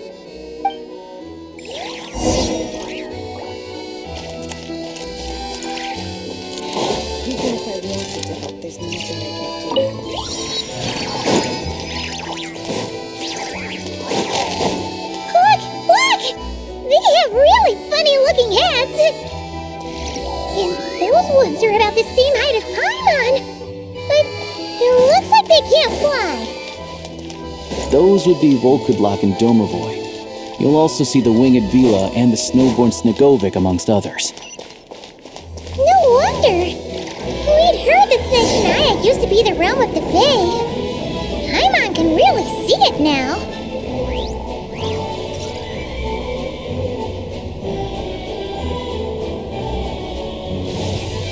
To the left is the Market of Zolny. They sell everything there.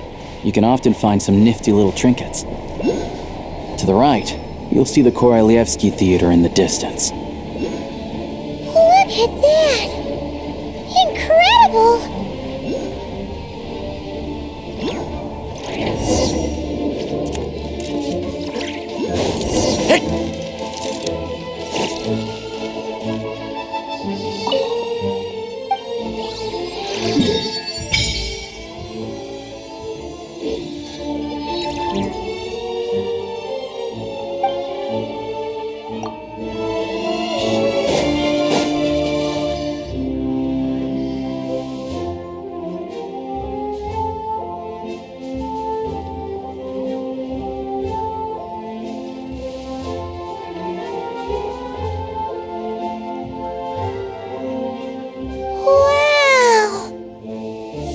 Snezhnograd is stunning! Seeing it with our own eyes makes all the trouble we went through to get here worth it! I found it pretty stunning when I first came here too. But I soon found out that stunningly beautiful means stunningly expensive. The prices here are crazy. I'm just a small-time hunter, so Zolny is where I spend most of my time. This way will take us to Podvorier restaurant. They offer food and lodging there, so you can get settled in while I fetch the doctor. Is that gonna be stunningly expensive too? Yeah, I mean, there are places to stay in Zolny, but I highly doubt they'd meet your standards. Most of the stoves are out of crystal, the windows are drafty, and at night, four-legged roommates come out to play, sharpening their claws on the roof beams and floorboards. Yep, no way! Not a chance Paimon's staying anywhere like that. Maybe we can split the cost of the room between us? Paimon still has some savings left. Fine then, it's your treat. Paimon will save her money for buying a nice little cake. Don't worry, you'll get some too. I'm glad to see you've perked up. If you find yourselves in the mood for some sightseeing later, there's a few places around here worth seeing. This way leads to Zapoliarny Palace, which serves as the Tsaritsa's audience chamber and also her personal quarters. The adjacent block is kind of a city in its own right. That's Glupov, the headquarters of the Fatui. Inside, there's a munitions factory known as the Armory Palace, producing a constant supply of all kinds of equipment for the Fatui. A lot of important research happens there too. And over there is the Snezhnograd Vecha, where all the big shots meet regularly to make policy decisions. These places are best admired from a distance. I'm sure I don't need to explain why. Yeah, they probably have super strict security. We're not looking for trouble right now. The downtown area is near the center of Zapoliarny. That's where you'll find the restaurants, bookstores, and gift shops. Another place of interest is the Northland Bank, which is over this way. Oh, and I'm sure you'll want to make contact with the Adventurers Guild at some point, right? That's right here. Ooh, speaking of adventuring, we use alchemy quite a lot. Do you know where we can find a crafting bench? No one practices alchemy in Snezhnograd, I'm afraid. Apparently there's some historical reason for it. Oh, we'll just have to use the one on the train then. Kinda inconvenient. Wait, how come there's one on the train if that's Snezhnayan too? Yeah, I don't know. Not my area of expertise. Still, I wouldn't say the absence of alchemy makes life here any less convenient. Anyway... Finally, there's Zolny in that direction. It's mostly residential buildings and factories, but there's a few shops too. Worth a look around if you're interested. That's about it. You guys go ahead and get checked in while I track down my doctor friend. Sounds good. Thanks for all the recommendations. It'll be good to get out of the cold wind. Paimon's starting to feel another headache coming on. Podvorier restaurant is right this way.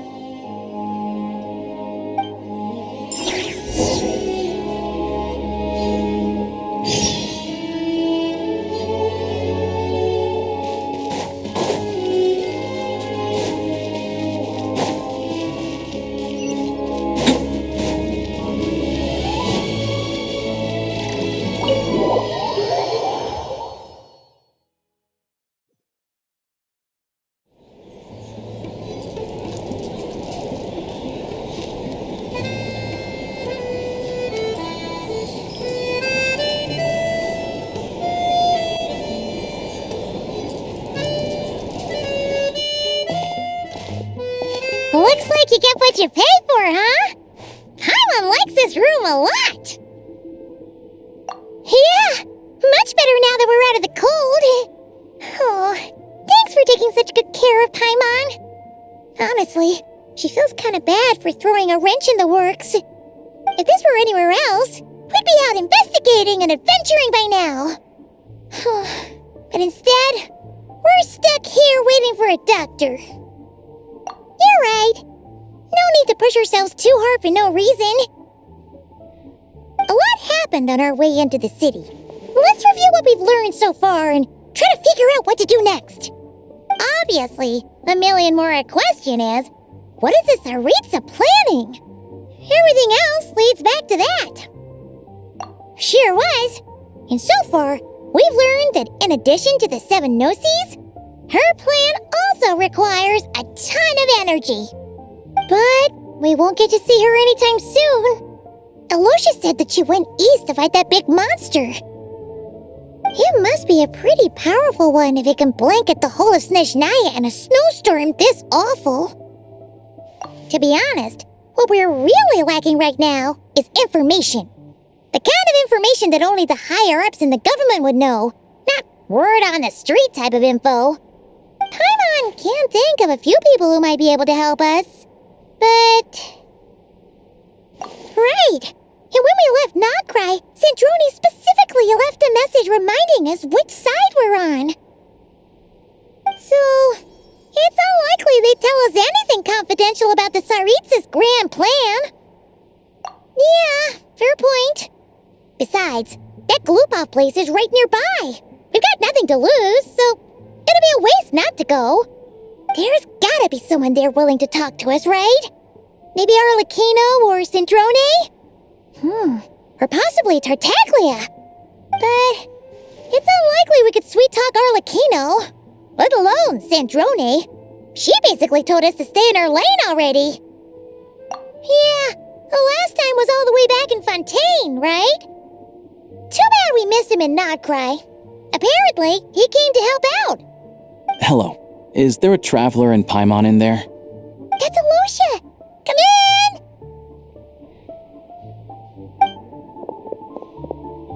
Hello, I'm Dr. Luneva. Alosha mentioned that one of you is feeling a little under the weather.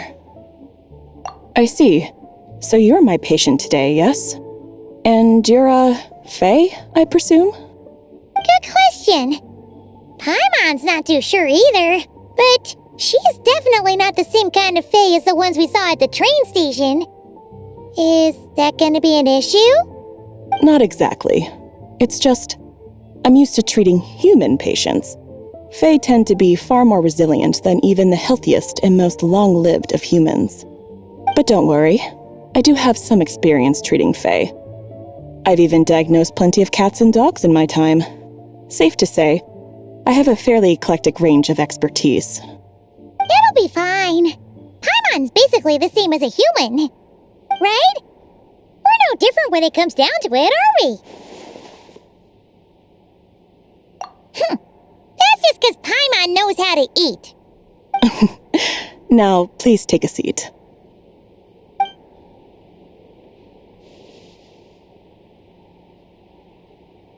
Okay, vital signs are good. Test results are all within normal ranges. I don't think it's anything serious. More than likely, you've just caught a cold. I can give you some medicine to tide you over, but as long as you rest properly for the next couple of days, you should feel better. Make sure to keep an eye on your temperature, though. If you find yourself with a persistent low-grade fever, or if your symptoms don't improve, just contact me again. Sounds like there's no cause for alarm. Thank you, Doctor. You're very welcome. Just doing my job. I'll leave you in peace now. Time to visit my next patients. Take care. You heard the doctor. Best you rest up here for a couple days. No sightseeing for the time being. All right, then. Guess we've got no choice. Let's just treat it as a short vacation. I have to get back to it. If you need anything else from the doctor or me, go to the Hunter Trade Station in Zolny. The boss there knows how to reach me. Hey, no big deal. You saved my life in the Shadow Realm. This is the least I could do. See you around.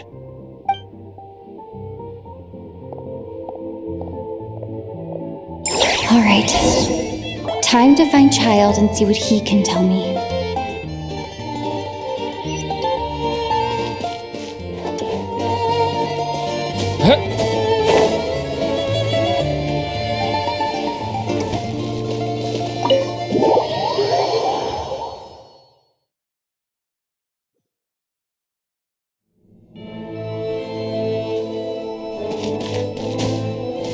Try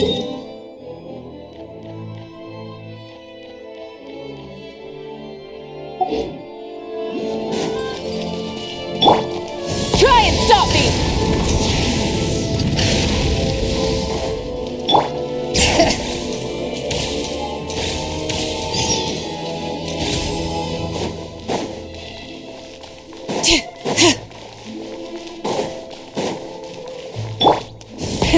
Rev the engines!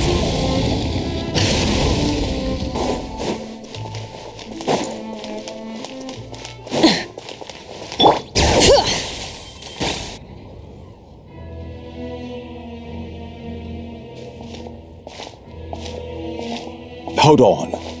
Please display your invitation letter or permit. Glupov does not accept meeting requests without a prior appointment.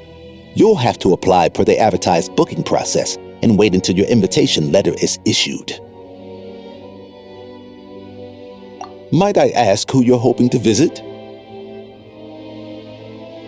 Another one who thinks the rules don't apply to them. I don't understand why people think they can just talk their way in here. You don't just show up and land a meeting with the Harbinger.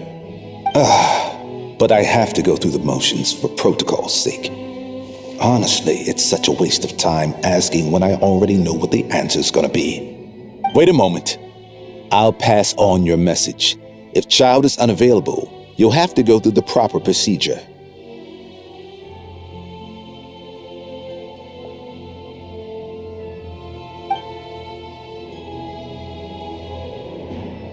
Lord Child is a busy man. He's probably not in Glupov at the present. If I were you, I'd cut your losses. No point waiting any longer. Even if you two are old friends as you claim, please understand that the Fatui Harbingers are often busy with their official duties. They tend not to stay in Glupov for extended periods. Next time, stick to the rules. You'll make life easier for both of us, Greetings, Lady Marionette. I'll take care of our guest here. It's her first time in Snezhnaya, so it's no surprise that she doesn't know the rules yet. I trust no choice words have been exchanged. No misunderstandings I should be aware of. No, Lady Marionette. No incidents to report.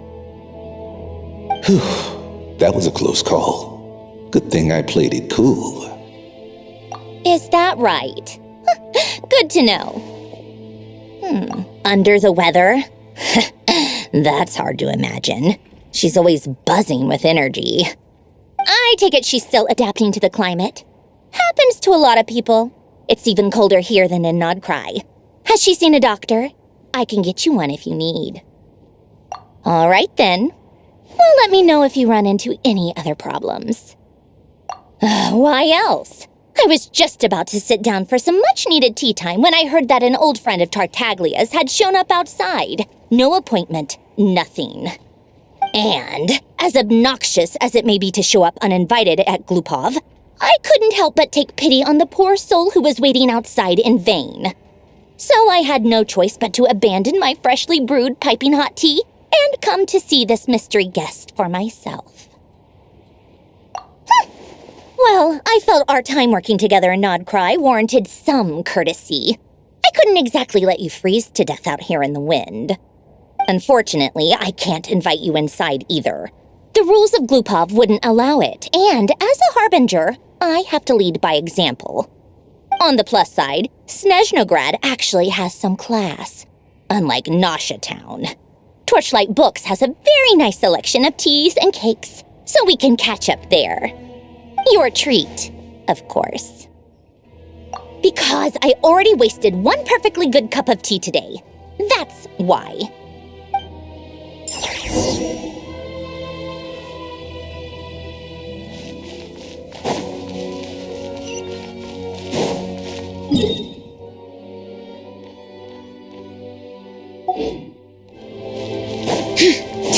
Bring it!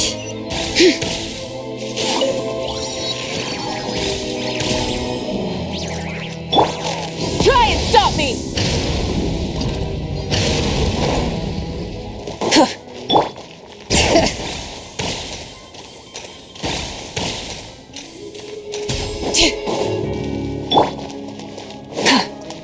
Rev the engines!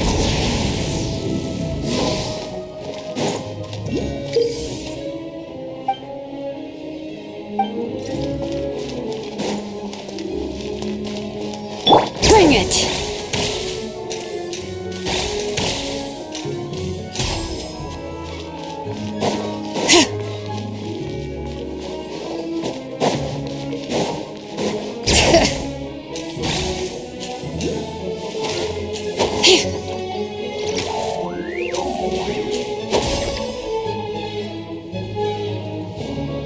I've ordered for the both of us.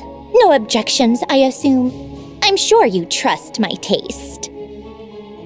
Okay, let's get down to business. I'm guessing you don't actually have any urgent business with Tartaglia, per se. You just want information, right? Wanna take a guess? Of course you'd say that. You shouldn't underestimate Counselor Tartaglia, you know. That's right. I'm sure you've heard of the Snezhnograd Vecha by now. Well, he's busy preparing some paperwork for their next meeting. They'll be discussing yet another extension to Project Stuja. It's basically all anyone cares about in the Vecha these days. Yeah, he's more of the shoot first, ask questions later sort, isn't he? It all started with a very detailed letter that Capitano left for the jester, Piero, before leaving for Natlan. In that letter, he detailed the future arrangements for his subordinates. All of his key people were reassigned to Tartaglia. I guess he'd already prepared to leave us for good all the way back then. But Piero didn't reveal the contents of the letter until the events in Natlan had concluded. That was his reaction, too. Why me? With a bewildered look on his face. He'd always assumed Capitano looked down on him. He was a man who kept his thoughts to himself and barely spoke to him the whole time they'd known each other. But he occasionally brought Tartaglia along to my tea parties back in the day. So to the rest of us, it was clear that Capitano had quite a lot of respect for his young comrade. By the rest of us, I mean my tea party regulars. Arlecchino, Rosaline, and... actually, not Columbina. She was probably oblivious to it. Anyway, then the Liu-S situation happened. Normally, it took a lot to get under Capitano's skin, but that time he was furious. It's not really my place to talk about it, though. You can ask Tartaglia about it sometime. Basically, Tartaglia probably had the wrong idea about Capitano all along, right up until Piero revealed the letter he'd left behind. Capitano believed that despite Tartaglia's immaturity, he showed great potential. Plus, he possessed a kind of purity rarely seen among members of the Fatui. Yeah, it's one of the few things that I'd agree those two have in common. But there's one other reason why Capitano chose Tartaglia to assume command of his troops. He knew that after he was gone, several of the others would swoop in on his army like vultures, with the ones who stood to benefit the most being the Rooster, Pulcinella, and Regrator, Pantalone. Once they divided Capitano's troops between them, they'd be more powerful than ever. No one would be able to stop them. So, you can see why Capitano chose to hand that letter to Piero, right? Exactly. Piero also needed to back a harbinger as soon as possible. And, all things considered, Tartaglia was the best choice.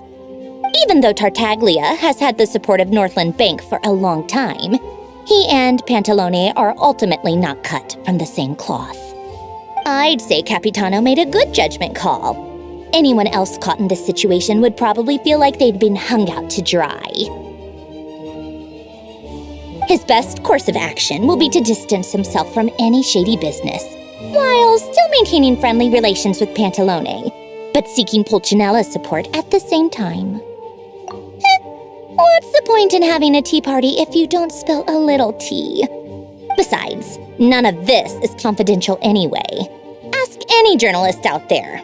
They'll give you all the lurid details. You'll see it firsthand if you ever sit in on a session of the Snezhnograd Vecha. All the factional strife, whether open or unspoken, it plays out for all to see in that one little room. Having a voice in the Vecha is the only way to steer policies in your favor. So, every person in that room represents a particular interest group. Pantalone, for instance, represents the financial sector, and Tartaglia represents the Fatui soldiers. Personally, I have no interest in political jousting, but since I have a number of engineers and researchers under my command, I have to make their voices heard. Then there's Pulcinella, the linchpin of the Vecchia. He represents politics itself. Everything involves him, so nothing can bypass him. Any issue that comes up, he knows how to mediate. That's what the Tsaritsa values most about him. I'm starting to see why everyone is so frustrated with the way things are, but also powerless to change it. A complex web of interests connects all parties involved, and the Tsaritsa sitting at the top adds another layer of complexity. It must be nearly impossible to come up with a perfect solution. All right, I'm done carrying this conversation. Time for you to answer a question of mine. You must have known that you can get the info you needed from me. So why was Tartaglia the first person you asked to see and not me? I just don't understand, that's all. Anyway, do I really need a reason? Wait. Oh, I think I know what it is. Columbina passed on my message to you before you left Not Cry, right? I only meant you should be mindful of which side you're on. Is that actually why you didn't ask for me? Because you took that to heart? Fair enough. It's not your fault. I blame all these politicians I've been hanging around with lately. Always beating about the bush when they talk. I guess it must have rubbed off on me. Anyway, just ask for my help next time, okay? Little things like this are no problem. Lady Marionette. What now? Can't you see I'm on my break? Whatever it is, just leave it on my desk. I'll look at it later.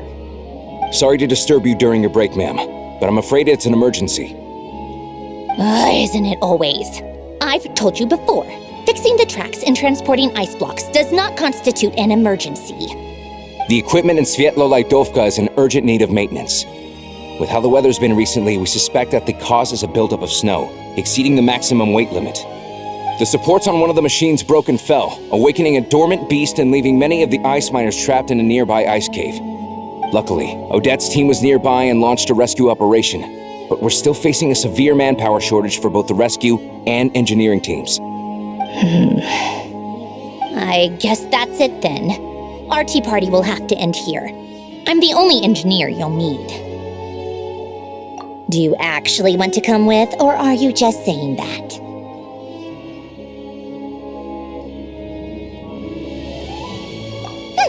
Nice of you to return the favor. I'll have a couple of people look after Paimon. They can let her know that you had to step out for a while. Given how urgent this is, I'm sure she'll understand. And honestly, I'd rather have your help than anyone else's. Between your skills and experience, you'd be reliable help. Then let's go. You, take 2 people to Podvorye restaurant. Find her room and watch it like a hawk until we get back. If anything happens to Paimon, you'll be answering to me. Yes, Lady Marionette.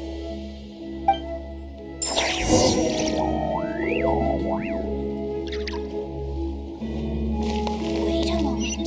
You look as though you've run into trouble.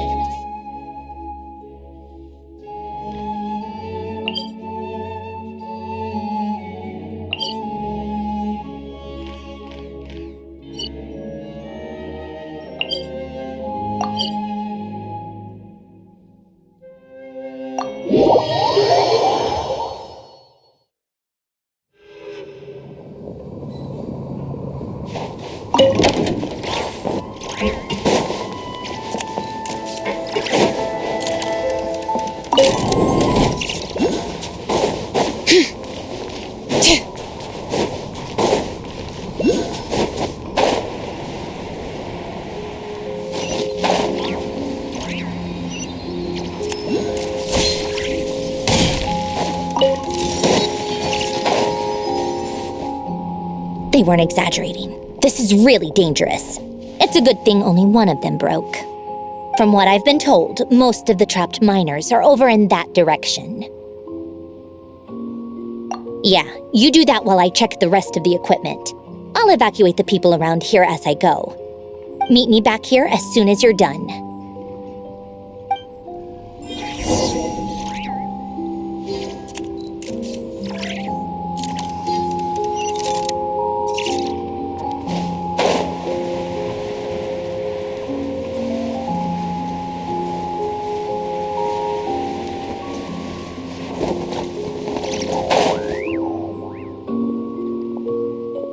I have to be getting close. Don't go any further.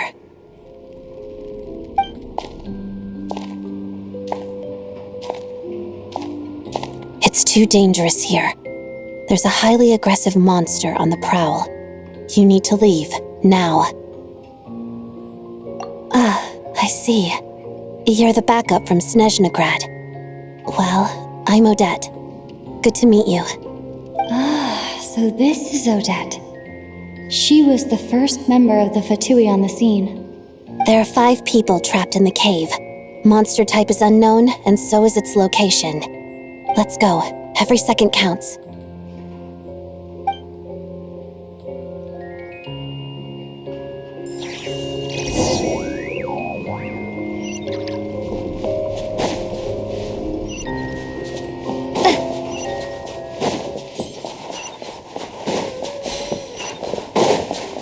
Careful. Something's moving.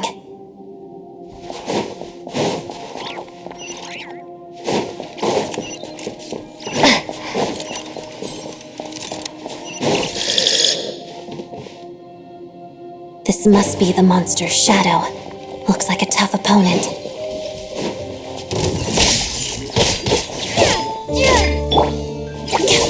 Together.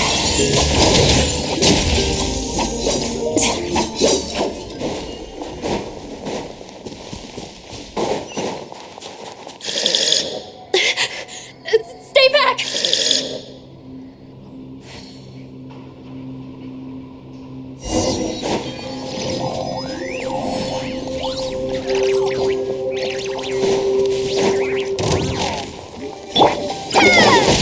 Take this! Let's begin. Witness the snow swan's grace.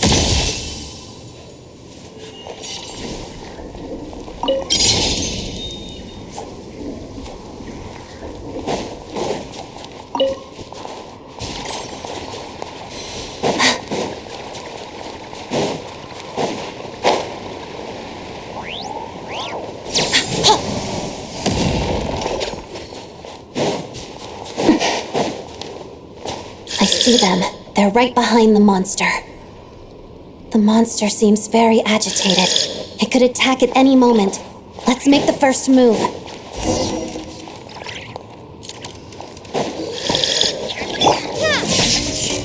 Together.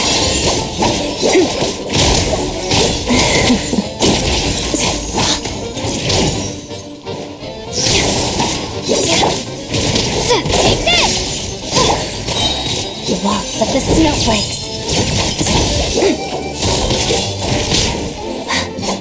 Pirouette.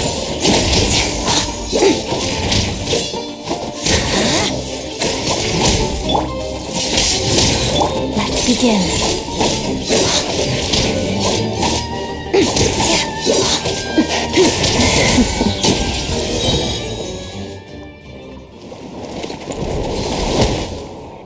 Thank you for saving us. We'd have been monster fodder otherwise. Thank you. Thank you. You're welcome. You should be safe now. Follow this route out. She and I will stay behind to watch the rear. Thank you. Come on, let's go. This way.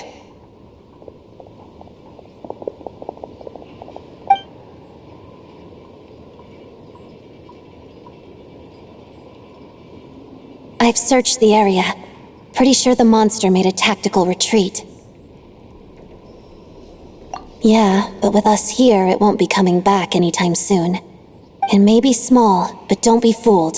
It's a ferocious beast. People are just food in its eyes.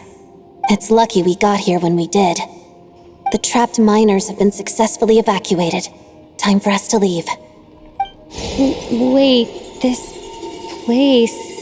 There's something unusual about it.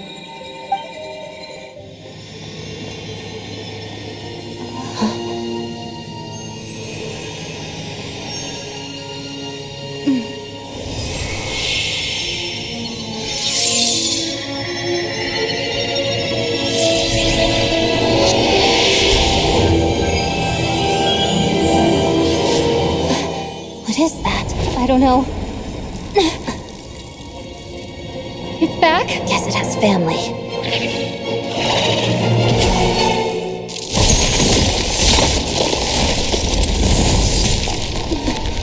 This way. Run!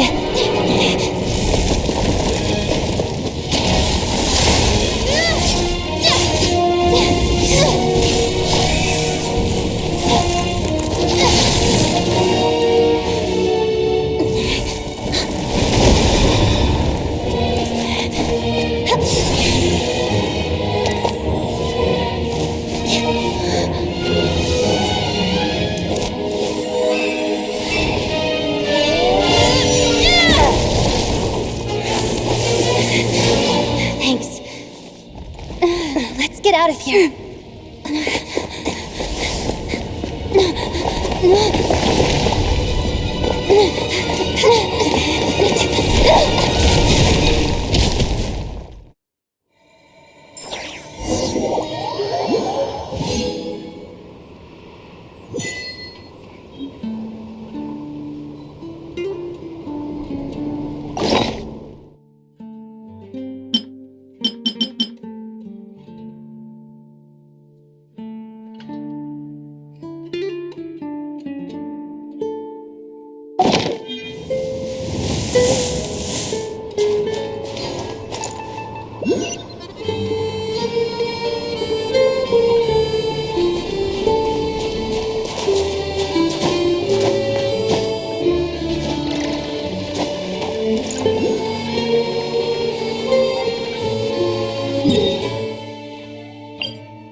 Everyone's accounted for.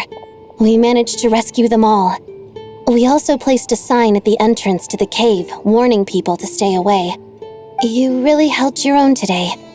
I still don't know your name.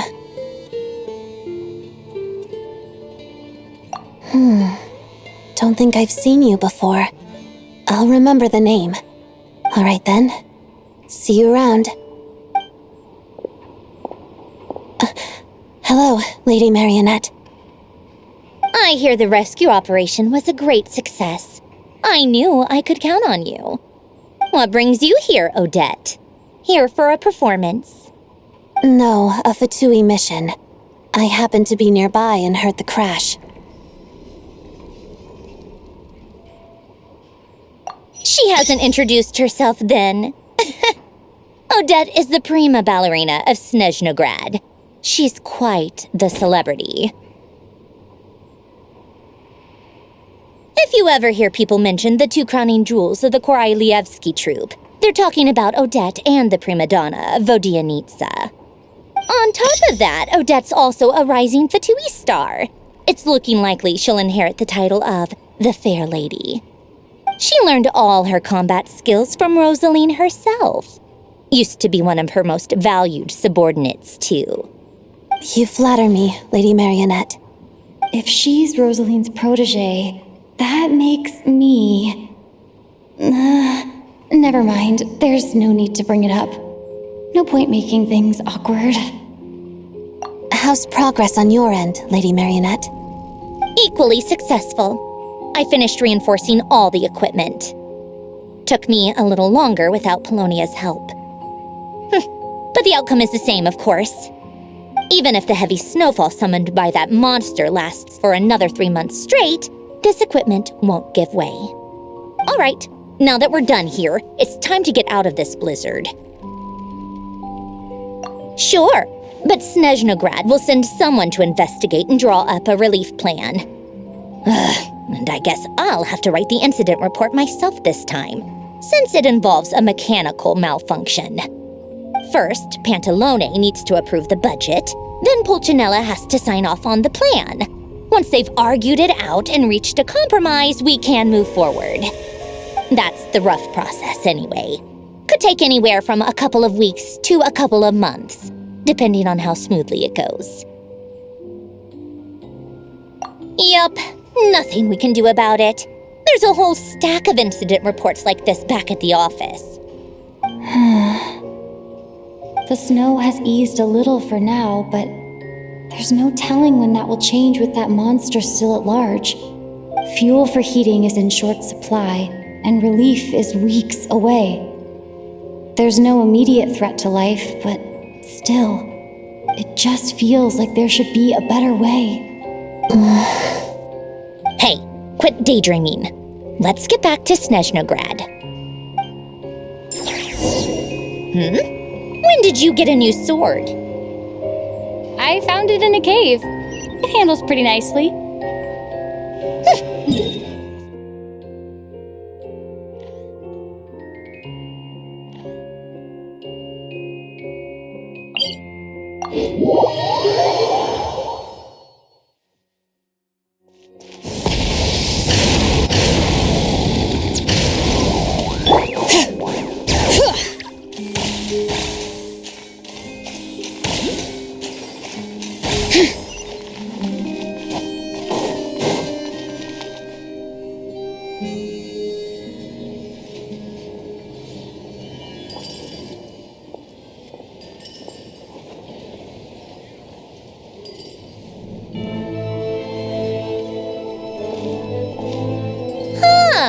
Well, if it isn't Counselor Tartaglia, Mr. Big Shot himself. Go easy on me, all right? I'm still recovering from the interrogation the real Big Shots put me through. Hey, comrade, it's been too long. I heard you came looking for me earlier. Nicest surprise I've had in a while. Good to see you too, Odette. I'm guessing you guys just got back from Sviatlo Lajdovka. How'd it go? Crisis averted?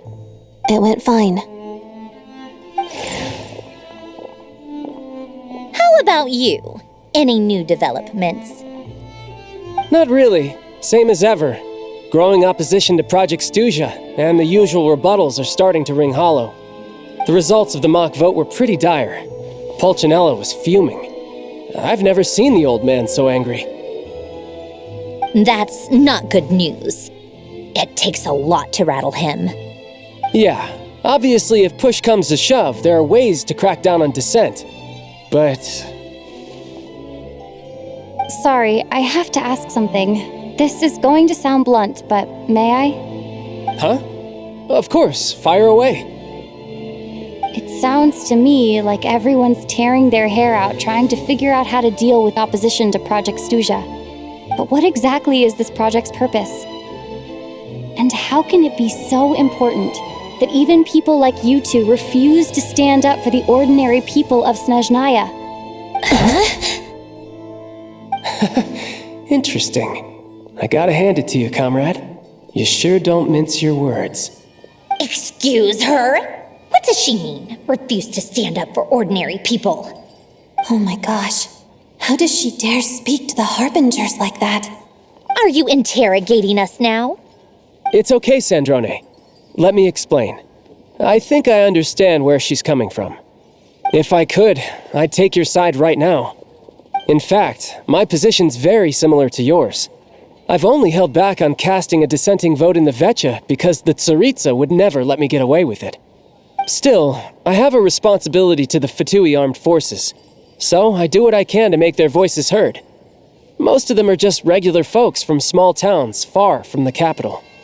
I'm sure you've seen how much those kinds of places are struggling right now.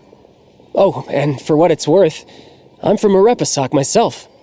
Things aren't going so swell there either.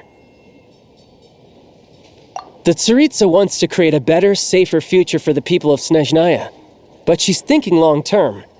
I don't doubt that from where you're standing, Project Stuja seems to be creating all sorts of issues for everyone. But considering the Tsaritsa's vision for the future, these are sacrifices worth making. Sounds cold, I know. But I promise it's not as black and white as it seems. Maybe Sandrone and I can't oppose Project Stuja outright, but we're constantly raising our concerns in Vetcha meetings. And even though we can't put an end to it, there are plenty of other ways to make a difference. We're trying everything we can think of, and so is Pulcinella. I respect Her Majesty, the Tsaritsa, and trust her decisions. But at the end of the day, I'm still just a normal guy who cares deeply about my homeland. And my family, who all live here. There's no way I would ever abandon them.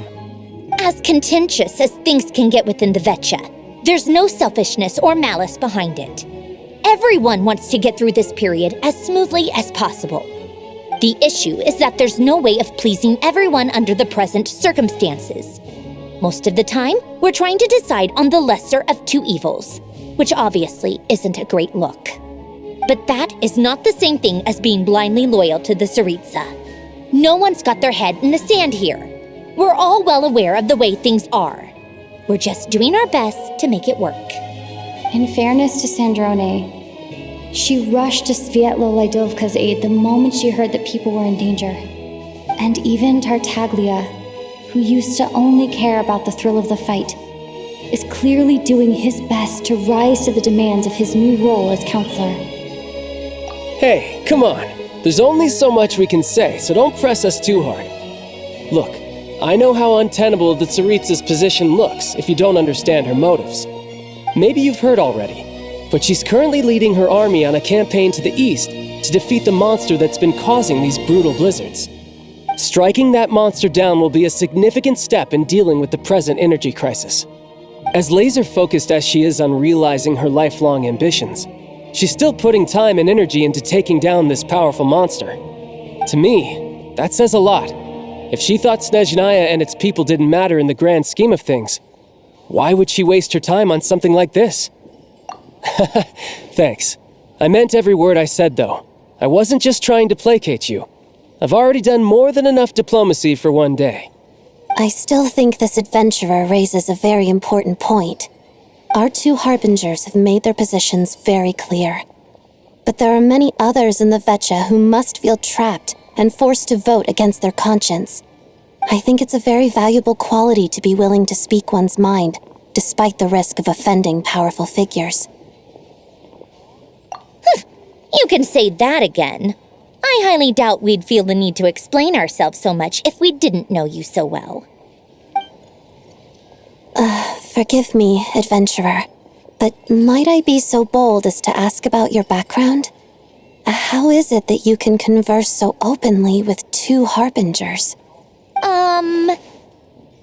Oh, haven't you been properly introduced? Easier said than done. I like to think I'm not the kind of person who goes around busting open people's old wounds.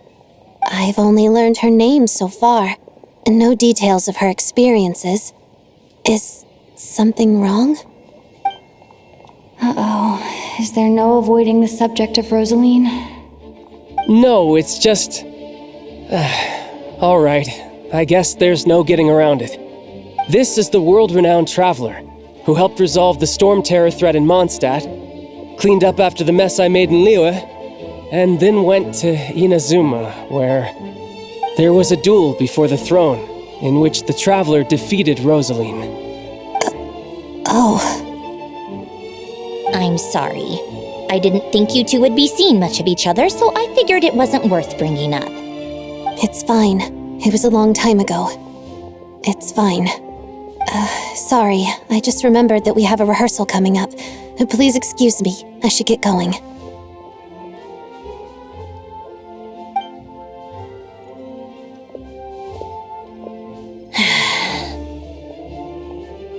I've mentioned this to you before, remember?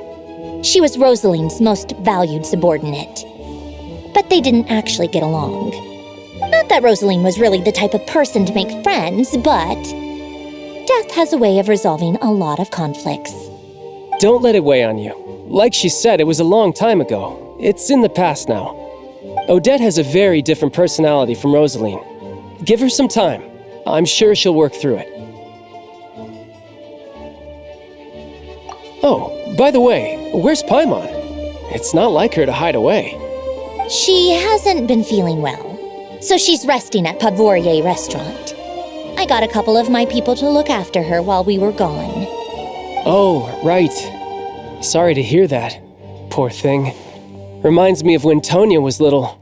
She really felt the cold back then. Used to get ill all the time. I felt so bad for her seeing her lying in bed, coughing. She was so mature for her age, though. Whenever someone came to visit her, she'd greet them with a smile and would never complain. I'm sure Paimon's a good kid, too. You're a little short on manpower, right? Let me have a couple of my people take over for yours. I'll send my most capable and reliable. They'll make sure Paimon can recover in peace. Well, that would be great. Your people are more qualified. Hey, don't mention it. I'm sure you have things to do. Hopefully this takes a load off your mind. So no more accusing me of not being on your side, all right?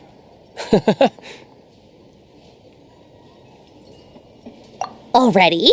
That was quick. I'm afraid I can't help you there. Our director's recent movements are confidential. Even we're not in the loop. If you hadn't told me, I never would have known he'd gone south. I assumed he'd been in Glupov this whole time. Well, I guess I'd better go sort out Paimon's security situation. I have some other work to catch up on at Glupov anyway. Me too. I have an incident report to write up. Let's leave it there for now.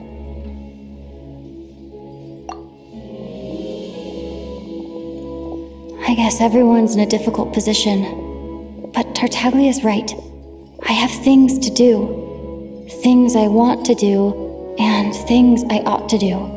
To start with, I should go ask Alosha if he knows of any way to help Sviet Liledovka.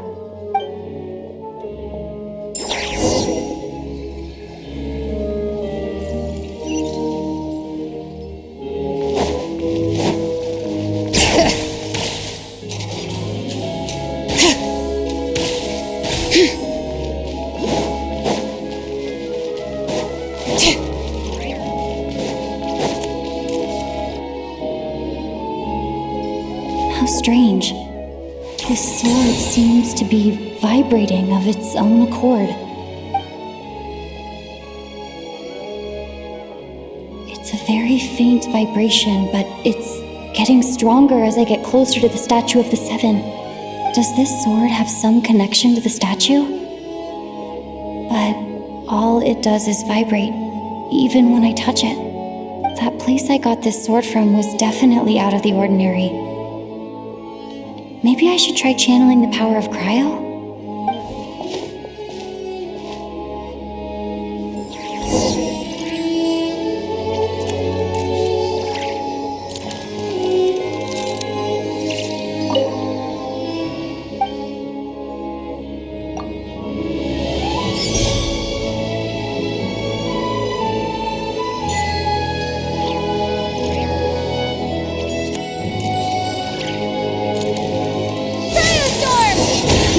It worked!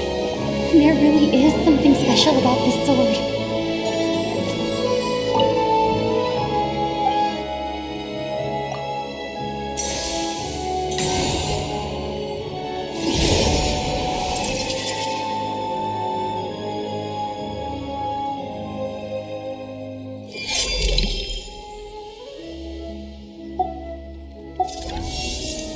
I don't really understand what just happened, but I'm pretty sure this sword just got a little more powerful.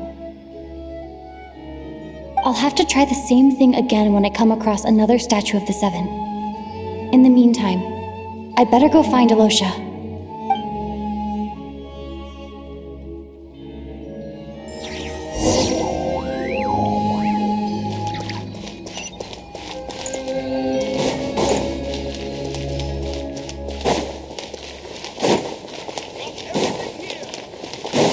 I want to see the Seven Princes save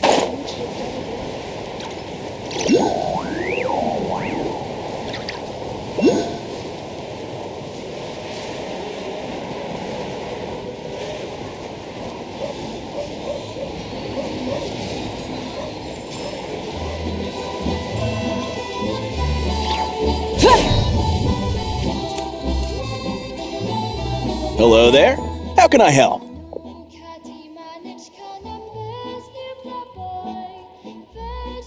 Ah, sure thing. Give me a second. I'll go fetch him for you.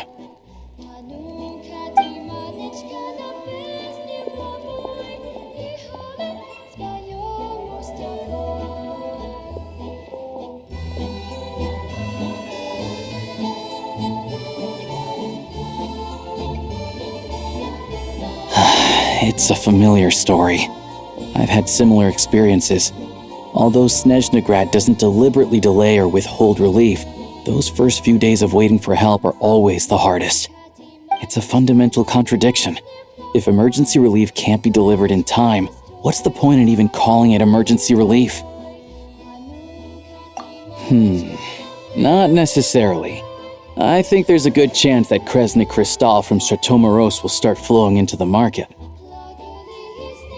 When we resolve Stratomoros' energy issue, it's like we open the floodgates. A huge backlog of crystal is now available to the townspeople. There's no way they can use it up at once. A lot of them will probably stockpile it and slowly work their way through.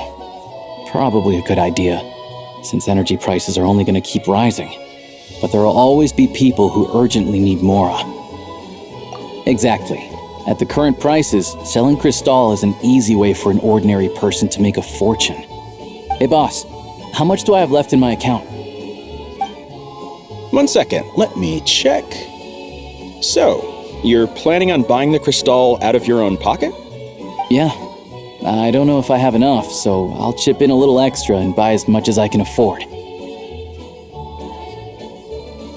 No, it's fine. You're new to Snezhnaya, and you have your own living expenses to worry about. Besides, you're already providing the train. Here's your Mora. See what you can find at the market, but I doubt there'll be much crystal left. Yeah, well, can't hurt to take a look. Let's see. Huh?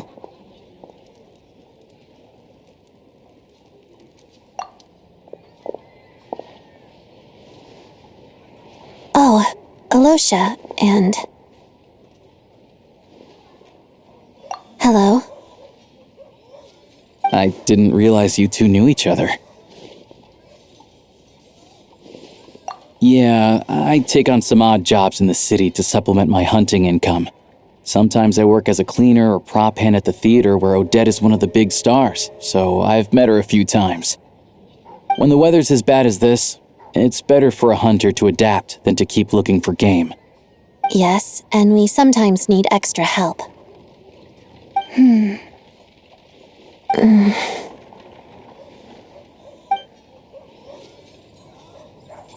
Wait, why is the atmosphere so awkward? I thought things went pretty smoothly in Sviatlo-Lidovka.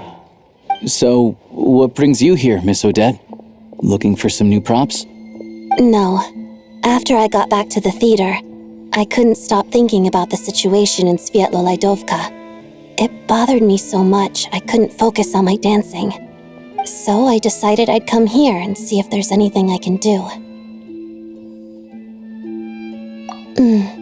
You too, I presume. I suppose that's why you're here. I didn't feel comfortable expressing my true opinions in front of the Harbingers. Not least because ordinary Fatui like me don't even know what Project Stuja is all about. Without knowing the full picture, I can't make sense of it. And at some point, if things aren't making sense to me, I can't just keep going along with it. So many people feel the same way. They wish they could do something, but all kinds of reservations hold them back. Explains why groups like the Roadcott are springing up to fill the gap. Yes. Well, that's one option. But there are risks to consider with organizations like that. The Fatui does not encourage their activities. Right, because things can get out of hand, and it's hard to hold the right people accountable when they do.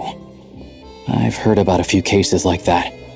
Sandrone said Odette was on track to inherit the title of the Fair Lady.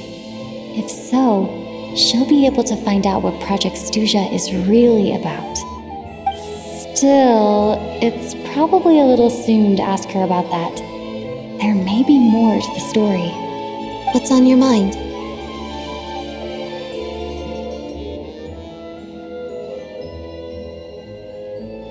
I think we can both agree that no matter which side you're on, it can't stop you from doing the right thing. Where there's a will, there's a way.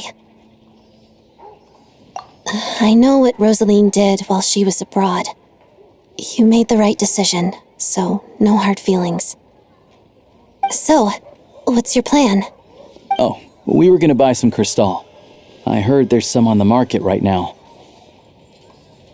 Funny, I had the same idea. In that case, let me pay. I can claim it back as mission expenses. The real issue here is that government relief is behind schedule. Surely it makes more sense for the state to cover these costs than for us to pay out of our own pockets. True. It's a huge expense after all.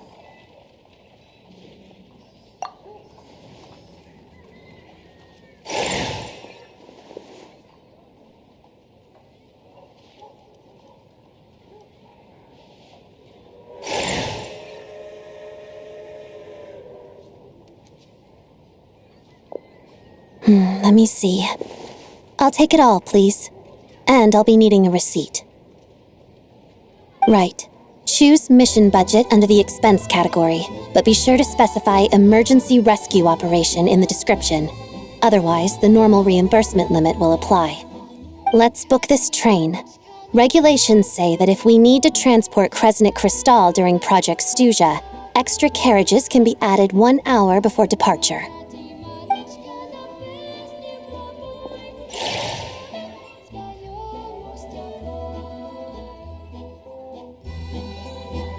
That should do it.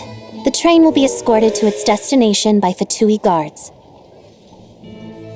This is my first time seeing you handle Fatui affairs, Miss Odette. It seems you're as skilled an officer as you are a dancer. You flatter me. It's only because I've been doing both my whole life.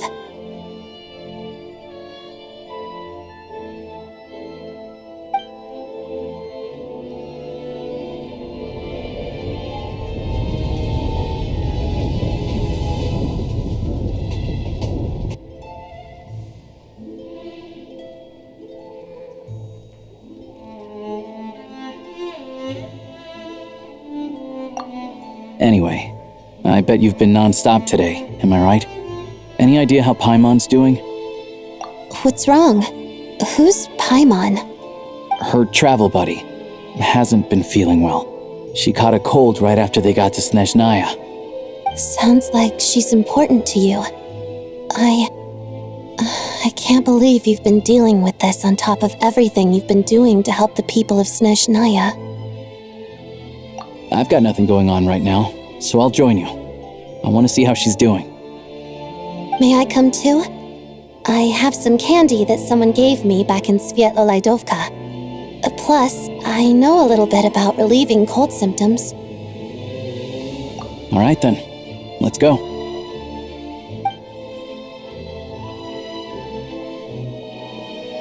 I still don't know what the deal is between these two, but at least the tension seems to have vanished. A good sign, hopefully.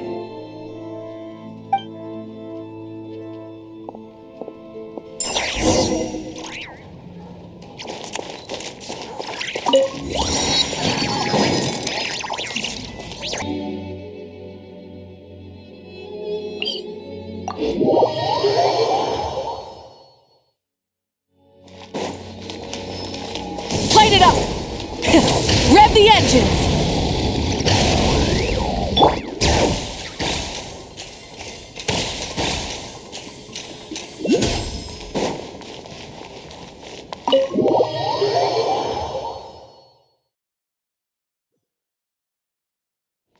Bring it! Hello. Sorry, but there's a sick person recovering in this room. Can I help you? What happened? Oh, please, excuse me. Are you the Traveler? Could I take a quick look at your Adventurer Handbook? Master Child said I should verify your identity.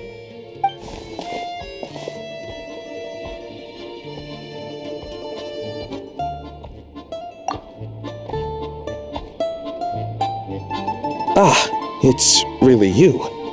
Sorry for the inconvenience. We're under strict orders from Master Child to keep this room well guarded. At the same time, we can't interfere with Podvoye Restaurant's business. That would only seem all the more suspicious and draw unwanted attention to this room. Besides myself, a few of my colleagues are stationed in and around the restaurant, in plain clothes, of course. Rest assured, you're in safe hands. I didn't expect such a high standard of protection. Well, Master Child handpicked us for this special assignment. We're not about to let anything go wrong. Anyway, I won't keep you any longer. Please, head inside.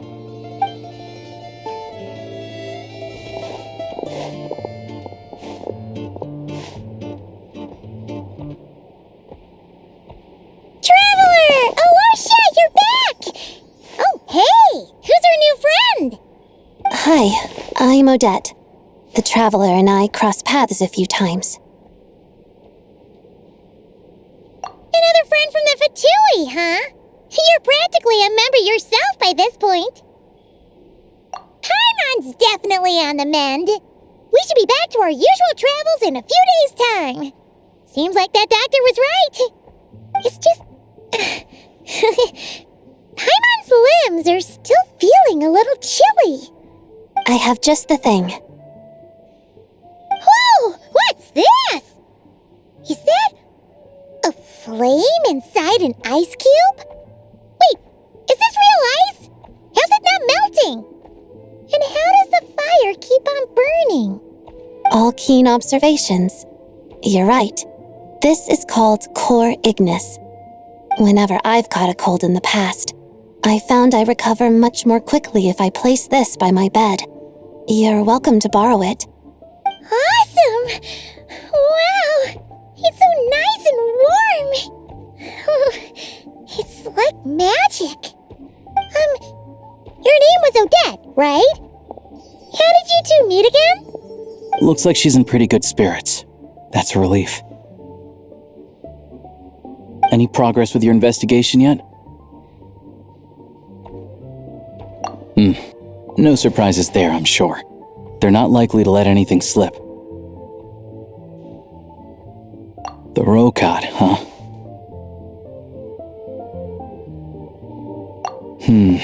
Let me think.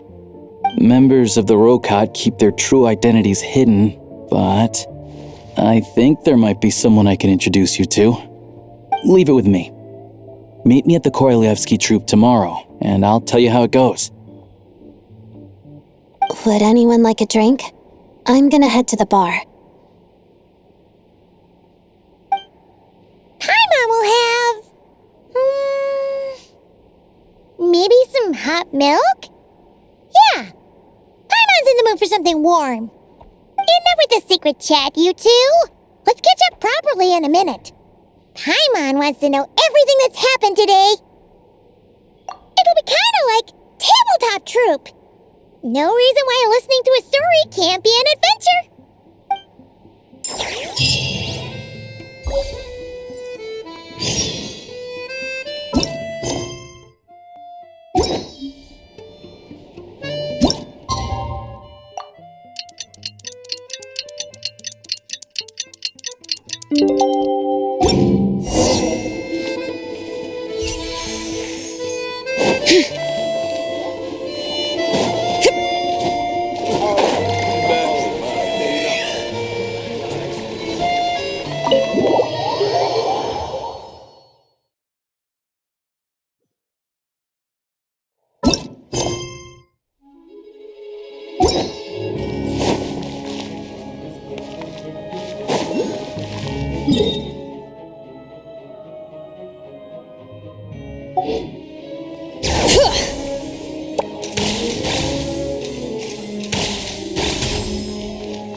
made it.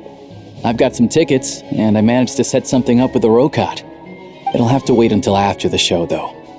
Happy to stay and watch? I doubt you've seen the Korolyevsky troupe on stage before. Pleasure. Here, this is the way in.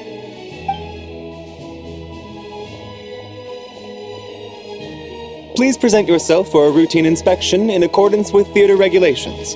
Thank you.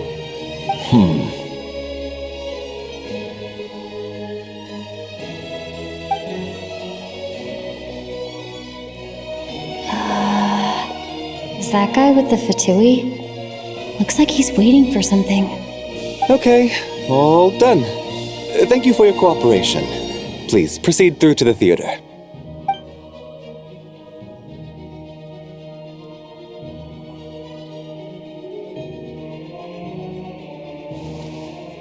What's up? Everything okay?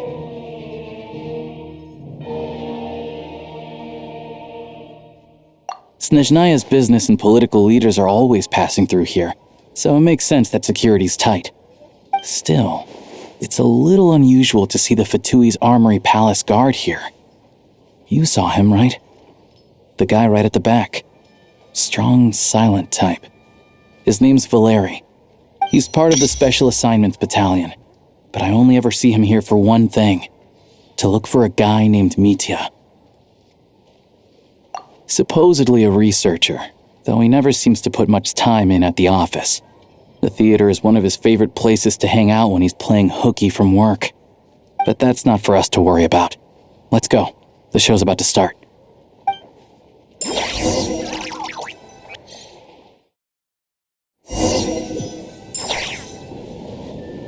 What do you think? Pretty impressive, huh?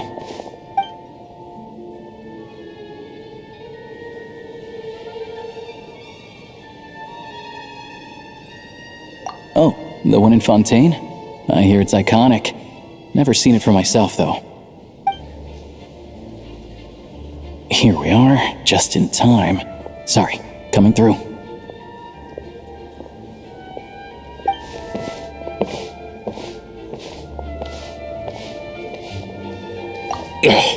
If you're gonna show up late, keep your mouth shut. What's his problem? Whatever. No point arguing with people like that. Look, there she is. That's who I'm introducing you to later. She's the lead singer of the troupe, Vodyanitsa.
This leads directly to the green room. They're expecting us. Vodyanitsa will be waiting for us there.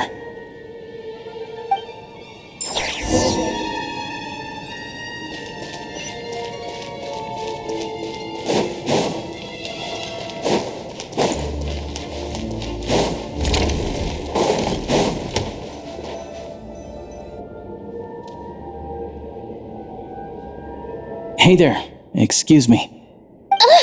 Can you believe it? I am so mad right now. Come in. Oh, it's you two. Huh? You know each other? Oh, wait. Is this who you were telling me about? The one you met yesterday and couldn't stop thinking about? I never said that. Yes, you did. Why are you denying it? It was right before I went on that rant about the moody factory owner. Oh, I remember it so clearly. Might I ask what brings you two here? Oh, I just brought her here to see the show. And when it finished, she was full of praise for Vodyanitsa's performance. So I thought I'd try my luck, see if we could get the chance to chat for a bit. Maybe get an autograph? You work here. You of all people ought to know that's against the rules. It's not what the green room is there for. Oh, what's the big deal?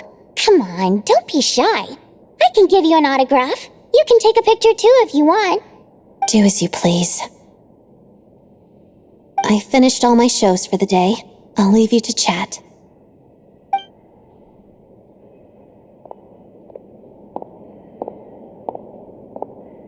I wasn't making that stuff up, you know. Odette's just too proud to admit it. She thinks very highly of you, and so do I. You did the right thing in Svietloladovka. We're good. Odette's out of earshot. I'll lock the door. Confidentiality, of course. The Rokot is very strict on that. Whoa, Alosha! Not out loud! Not with an outsider here! Relax, I've taken care of it. Look at this. The president's reply sent this morning. Wait, so she's been approved to join? You told me last night that you wanted to get intel from the Rokot.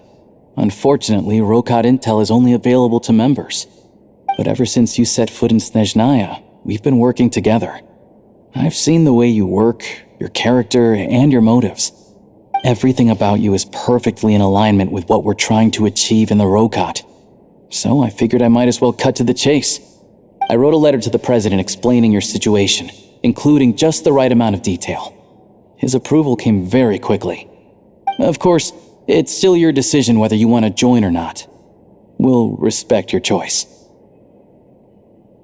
Well, assuming Odette was telling the truth and she didn't misjudge you, I guess we don't need to worry about you blowing our cover. Still, you gave me a real fright. I didn't know that's why you came looking for me. So, that stuff you said about admiring my performance, was that just because Odette was here? Did you actually mean it? Now you're talking. That's what I like to hear. Anyway, let me give you a quick rundown of how things work. Like I said, the Rokot is a covert organization, and we hide our identities. Members typically don't meet in person or even know each other's identities.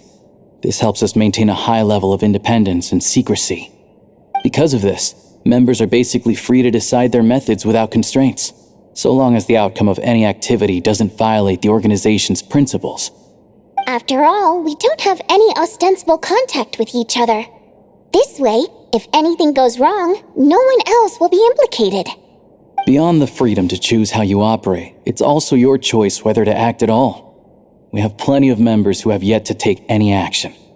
In short, joining the Rokot in and of itself won't place any restrictions on your activity in Snezhnaya. There's a code of conduct you can read if it interests you.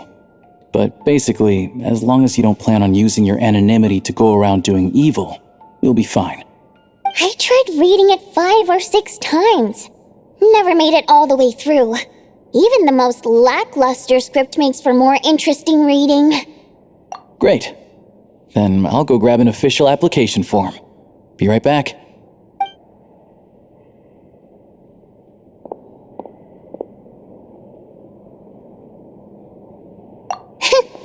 Well, Alosha has this pet dog, you see. His name's Tagarin, and this one time, Alosha brought him backstage. Tagarin took quite a liking to me, so I played with him for a little bit and fed him some treats. Then, the Rokot was out on a mission one day, and even though we were all in disguise, Tagarin recognized me right away.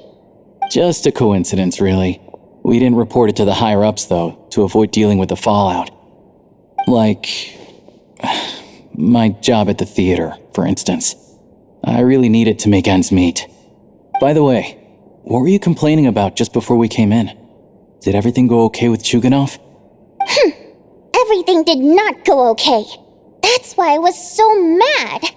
I tried to make some small talk with him before I went on stage to fish for intel about the Iskra manufacturing plant.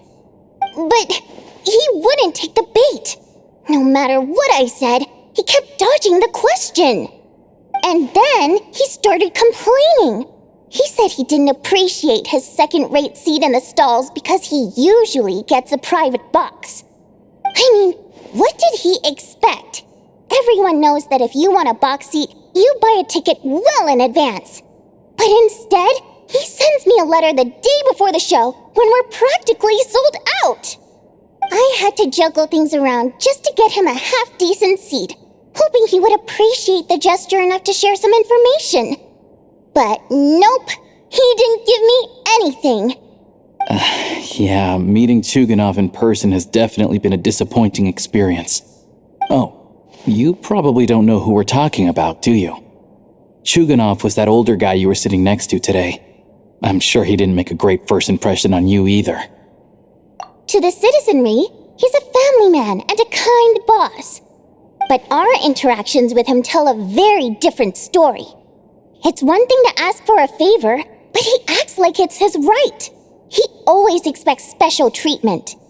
Take the ticket situation, for instance. I've actually gotten him a private box in the past. But not only was he not even grateful, now he's acting like I've sold him short this time. Not to mention that he's never paid for a single one of his tickets. And another thing, if he's such a big family man, why doesn't he bring his wife and daughter to see the show once in a while? I've never seen them here, not even once. Calm down, Vodyanitsa. If you won't do it the easy way, we'll have to try the hard way. But first things first, here's your application form. Go ahead and fill it out.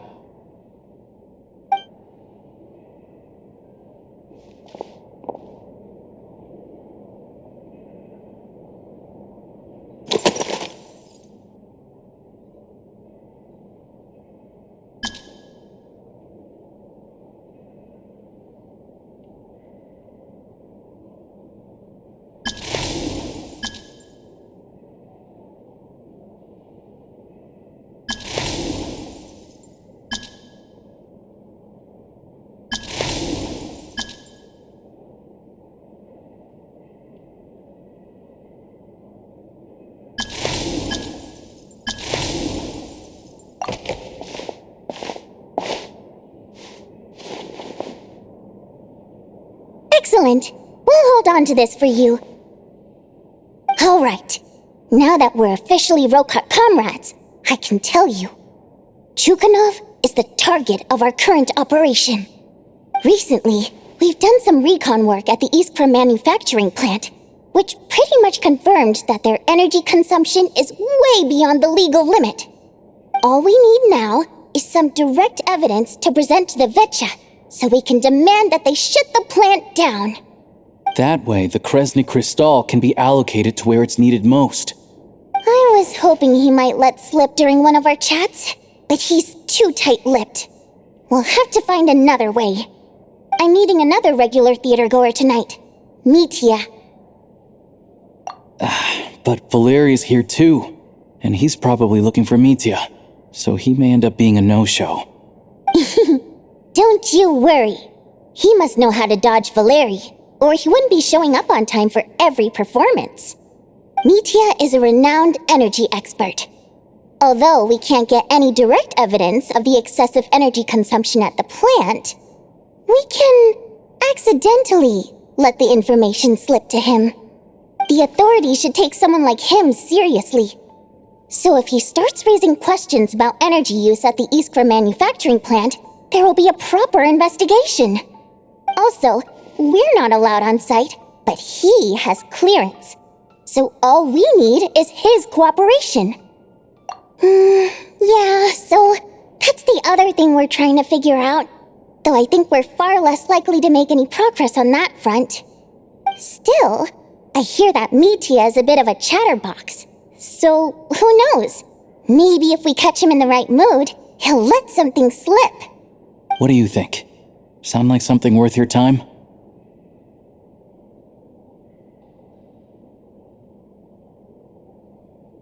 Okay, in that case, you guys find a seat somewhere nearby. Pretend you're a couple of buddies there to eat, and keep your ears peeled for useful information. He's a huge fan, so I doubt he'll have his guard up around me. But you two need to be convincing. If he suspects anything at all, he might stop talking. Sure. Don't worry. We'll make a believable pair of buddies. Perfect! You've sold me already. Now, help me tidy this room up a bit before we head out. Okay. What needs tidying? Everything!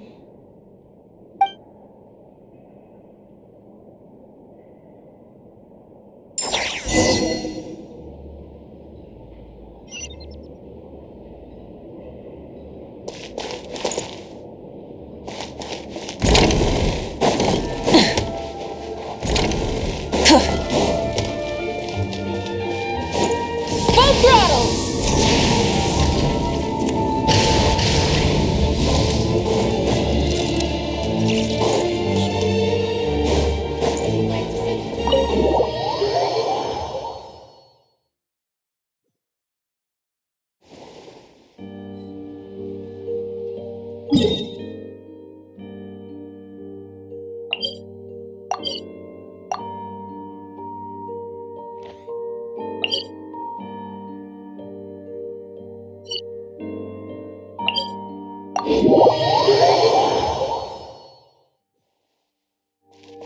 Try and stop me!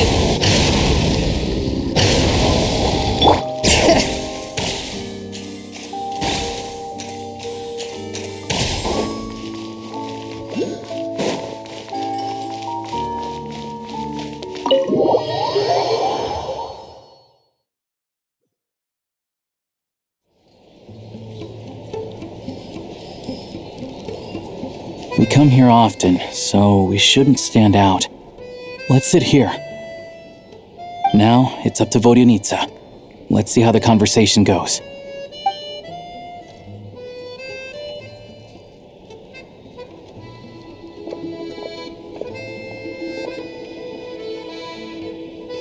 Mr. Mitya! Over here! Over here! Oh, sorry. I got a little held up on my way here. Now we have even less time than we planned. Go ahead and order some snacks and drinks, whatever you like. Let me see. According to my schedule, we still have 25 minutes left. You're really pressed for time today, huh? I was imagining this would be a leisurely chat. If you'd prefer, we can always reschedule for another afternoon when you have more time. No need. Getting to meet the lead singer is a very precious opportunity for me. I'm not about to pass it up. I've already had to decline your invitation several times because our schedules rarely align. If I don't grab this chance while it's here, who knows when the next one will come around? Well, it's very kind of you to make time just for me. I'm not too sure, to be honest. But Snezhnaya's full of weird and wonderful things like that, so people tend not to bat an eye. I'm sure the same will go for the Eye of Grey and Paimon. The reason I invited you out for tea and a chat today was to get some feedback from a true fan of the theater. Well, I genuinely have nothing bad to say. No matter how many times I hear you sing, it never gets old. It always seems fresh and new somehow. Maybe it's because the more times I listen, the more details I notice. Or maybe you simply improve with every performance, delivering it better each time. Thank you! I'm delighted to hear that! Could you give me any specific examples? Oh, yeah. The piece you sang today, for example. Beneath the Frozen River? Hey, what's with you? I'm just praising a good performance. I always used to find that such a bleak and lonely song. But the more you listen, the more you realize that it's not as cold and nihilistic as it appears. When you really dig down into it, there's a certain level where you're surprised by the emergence of hope. Wow, I'm impressed. I didn't expect you to pick up on that. Actually, I only tried out that angle after talking with a composer. Still, Beneath the Frozen River wasn't on today's program. Oh, really? But it's a classic. You sing it every time. almost every time. Oh, well then, let me say a few words about that other all-time classic, Flying in the Wind from the Mountain Sparrow. I didn't sing that one today either. My voice wasn't quite up to it, so I switched it out at the last minute. Oh, but, Sorry, Mr. Mitya, but you were at the theater today, yes? Of course I was. Remember? I said hello to all the troupe members before the show started. You, Odette, and the others. So what did Odette sing today? Elegy of the Snow-Winged Goose, of course. Correct. I see. You find my singing boring, don't you? That's why you don't remember a single song. Looks like I'll need to cut a few from the program next time. No, that's not it. I swear. All right. I'll be straight with you. I'm sorry. My mind was wandering as you took the stage today. I enjoy watching your shows because the exquisite performances stimulate the mind. It always sparks some inspiration for my research. So, whenever I get stuck at work, I come to the theater for a change of pace. Odette's dance during the Elegy of the Snow-Winged Goose today was simply incredible. It got me wondering what she's been going through recently. That look of sheer defiance in the face of utter tragedy? It was so inspiring. I started scribbling in my notebook right away. Not that I made a ton of progress in the grand scheme of things, but I still think it was productive. By the time I snapped out of it, the entire show had finished. So what you're saying is, you didn't listen to my singing at all? Unfortunately not. I'm sorry, I don't know which is more disrespectful. The fact that I don't always come for the show itself, or the fact that I missed your performance. Seems like things are getting a little awkward. Mitya just stepped into a conversational minefield. If there's one thing Vodyanitsa doesn't like, it's people who show disrespect for her performance. This meeting was so hard to set up. Don't tell me it's already falling apart. It's fine.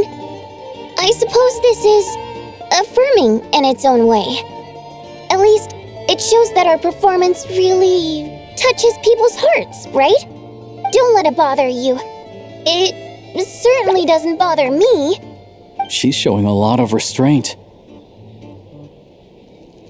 Well, I'll be sure to let Odette know how much you adored her performance.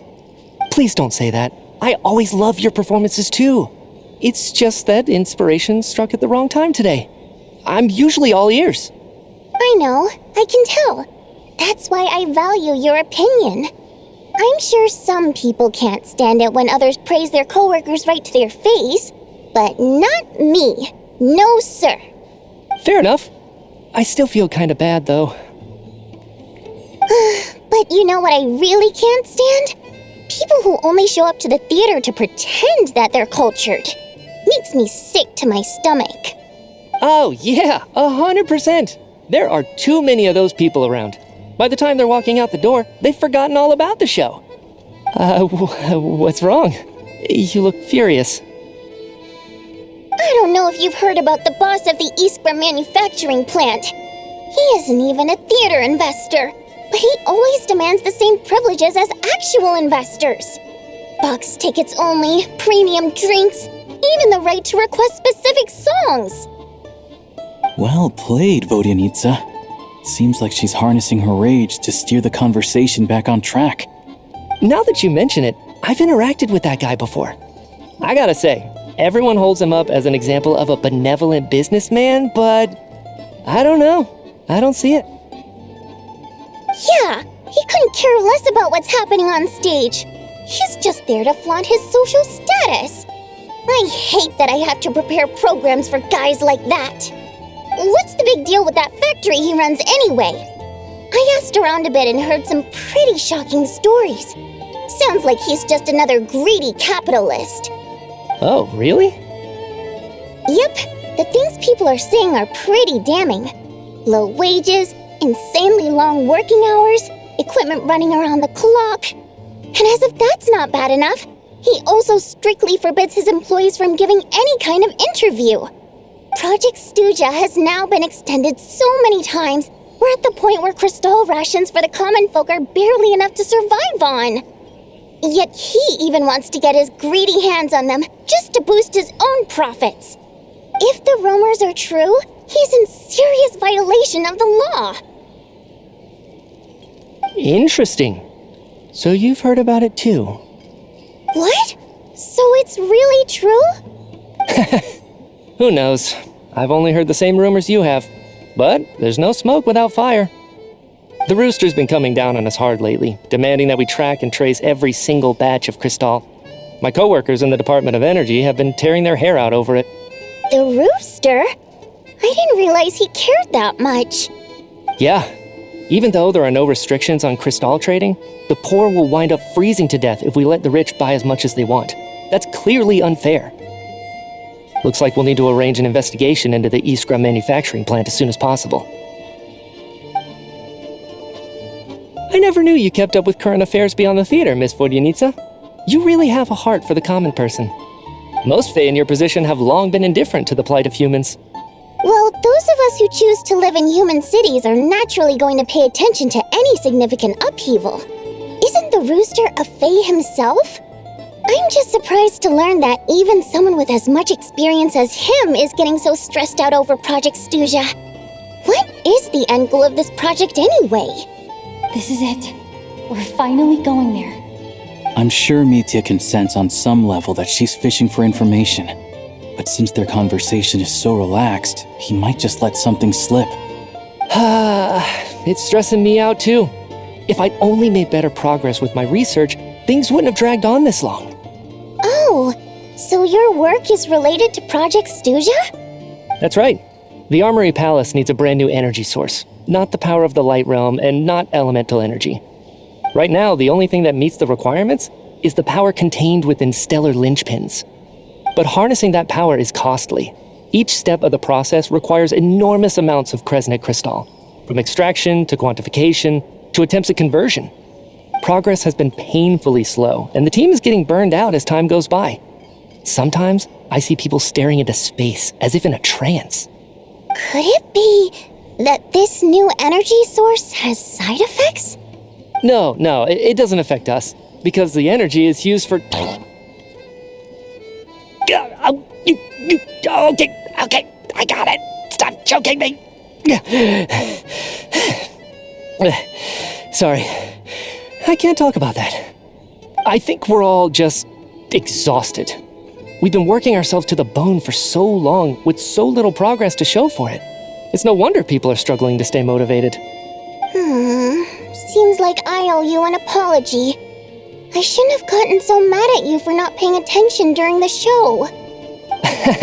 Don't worry about it. I count myself lucky, to be honest. I don't envy the people who work closely with the Tsaritsa herself. I'd much rather be in my current position. At least I don't have to shoulder any major responsibilities. So they're trying to develop a completely new kind of energy. Yeah, censored by a scarf. Who would have thought? Oh, dear. It looks like my time is up. I'm afraid I have to leave. I'm so sorry. We ended up barely talking about the theater. That's okay. It was a pleasure chatting with you, really. Let's make up for it next time. Yeah, hopefully once the work pressure eases up a little, I'll be able to focus more on the performance, and then we'll have more to discuss. We touched on some confidential issues today. I'd be grateful if you could keep it between us. That could have gone worse. Nice job. Why was Mitya in such a hurry to leave, though? Sorry, routine inspection.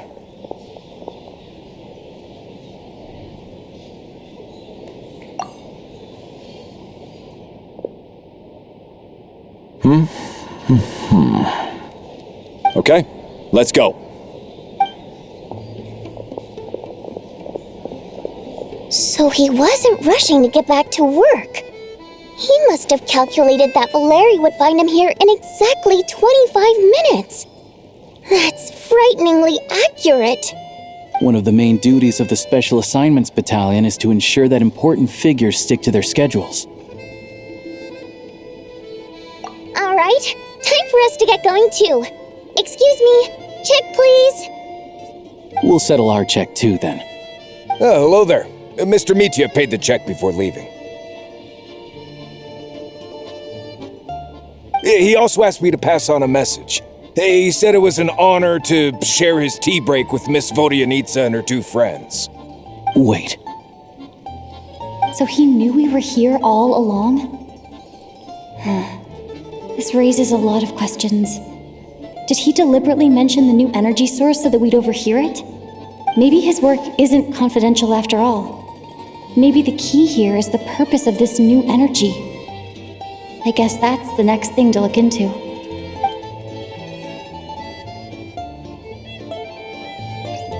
Vodyanitsa and Alosha have both left.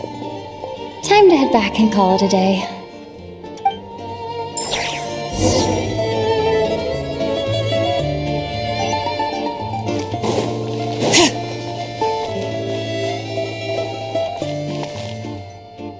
You're back! You're pretty early today.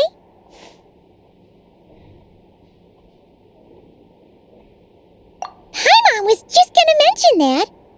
After she woke up today, Paimon felt like her temperature was completely back to normal. But her strength still hasn't returned. Still, there's some good news. Paimon thinks she might have figured out the source of the problem. It's like there's some kind of mysterious power affecting Paimon. Paimon's never felt this way before during any of her travels. She only started feeling this way since we arrived in Snezhnaya.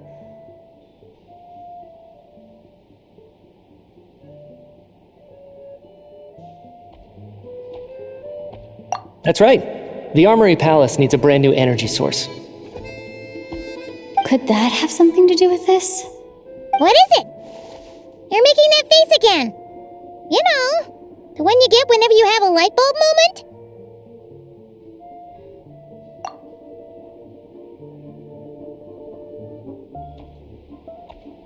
So, they're trying to develop a new energy source here? And you think that might be why Paimon's feeling unwell? Well, Mitya denied that the energy they're researching has any side effects. Although, he did say that people working on the project have been having issues with their concentration and short-term memory. But even so, those are completely different symptoms from Paimon's.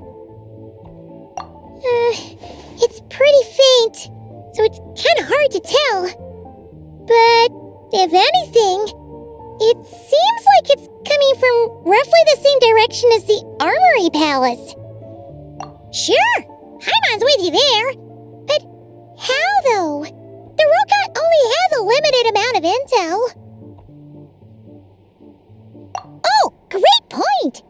They argue about Project Stuja every day. If we could sit in on one of their sessions, we might pick up some new leads. Good idea! Oh yeah, while you were out, Paimon tried all the yummiest looking desserts in the Potvoria restaurant. This one seemed right up your alley. So, Paimon saved some for you. Come try it once you finish writing your letter.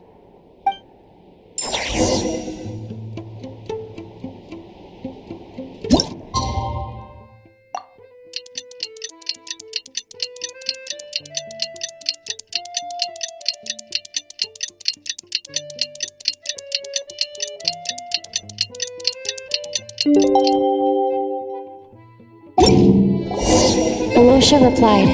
He says that we won't be able to speak at the Vetcha, but he can arrange for us to attend as visitors. Time to get ready. Then head to the Snezhnograd Vetcha.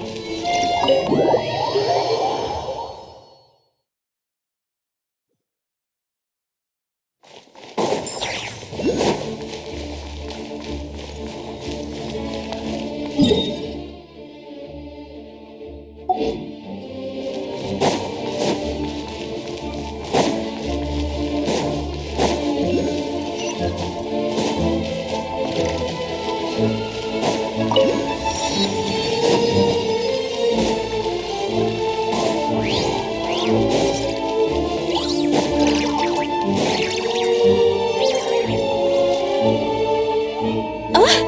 Vodyanitsa, prima donna of the Korolievsky troupe. What a surprise meeting you here. Will you be sitting in on a session of the Vetcha? Sorry, I'm not taking interviews today. Oh good, you're here. The session's about to begin. Let's get inside. Please wait, Miss Vodyanitsa. Could you introduce me to your new friend?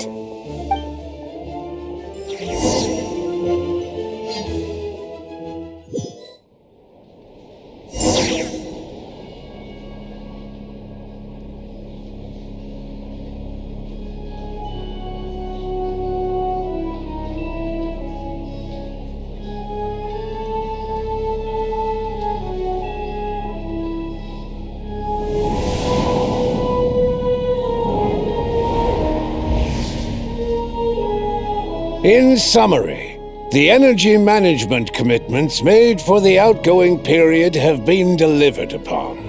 Furthermore, both the production and consumption of Kresnik Crystal show clear signs of stabilizing. The relevant agencies have assessed the present circumstances and determined that the status quo can be sustained until the next period. For detailed statistics, I would refer you to the industry reports that have been distributed to all persons present. It should also be noted that while the recent blizzards have led to a significant increase in people's energy expenses, this is strictly a short-term phenomenon associated with a remotely located monster. Her Majesty the Tsaritsa is giving her full attention to this matter. We should have every confidence that it will be dealt with swiftly and conclusively. A financial report on disaster relief is also present in this report, courtesy of Pantalone. They cover the same old ground every single time. The rooster never seems to mind, but everyone else is getting tired of it. There's a general lack of trust. People aren't seeing any tangible benefits that affect them directly. Of course, none of that will be reflected in any of the reports on the table. Yeah, if it weren't for these hard copy documents, I could have at least made something up. Oh, don't mind me. I'm just out here trying to hit my interview quotas. Bring out the kvass. Ever read it? Best-selling newspaper in town. If I remember correctly, you guys don't even have a sales permit. You have to sell from stalls on the street. Okay then, best-selling street stall newspaper in town. Still counts.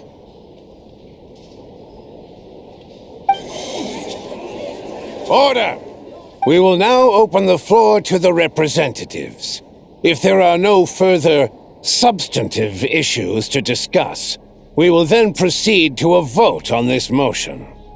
Snezhnaya has a long tradition of treating members of the Fatui armed forces and their dependents favorably.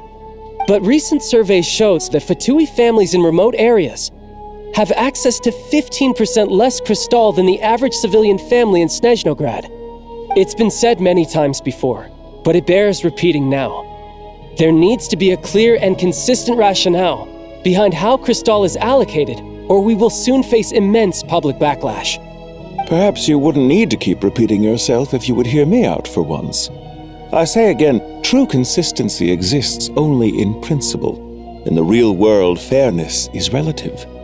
You appear to treat resource allocation as a simple function of production and population. So what about when the equipment used in production breaks down? Have you factored that into your equation? And do you even know how long it's been since Snezhnaya last conducted a census? If I knew the answers to questions like that, I'm sure I'd be a very wealthy man. And I doubt I'd be going by child. I'd like to bring the focus back to the specific issue I raised. Or do you wish to deny that favorable treatment for Fatui dependents is our long-standing policy? It's easy to be a critic when there's no accountability. That seems to be a running theme in the anti-Project Stuja cohort. Defeat the ringleader and all other problems will magically resolve themselves. That's what they seem to think. But in case you aren't aware, not one jot in my report would change whether Project Stuja continues or not. So you have no intention whatsoever of finding a solution to this problem? On the contrary, I'm the only one here who ever brings solutions. Child opened by speaking up for the armed forces. Regraders struck back with style and a war of words ensued. Our reporter was live on the scene to get the audience's reaction as it all unfolded. Who do you support? The people have spoken! Child received raucous applause from the crowd as he pushed Regrader onto his back foot with a relentless barrage of questions. It had to be seen to be believed. Now you see why they don't have a sales permit.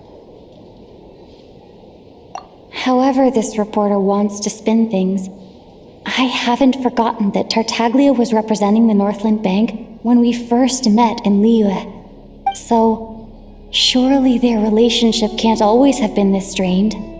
You two are getting off topic. Let's focus on what the data is saying. Mr. Pantalone, may I speak on your behalf?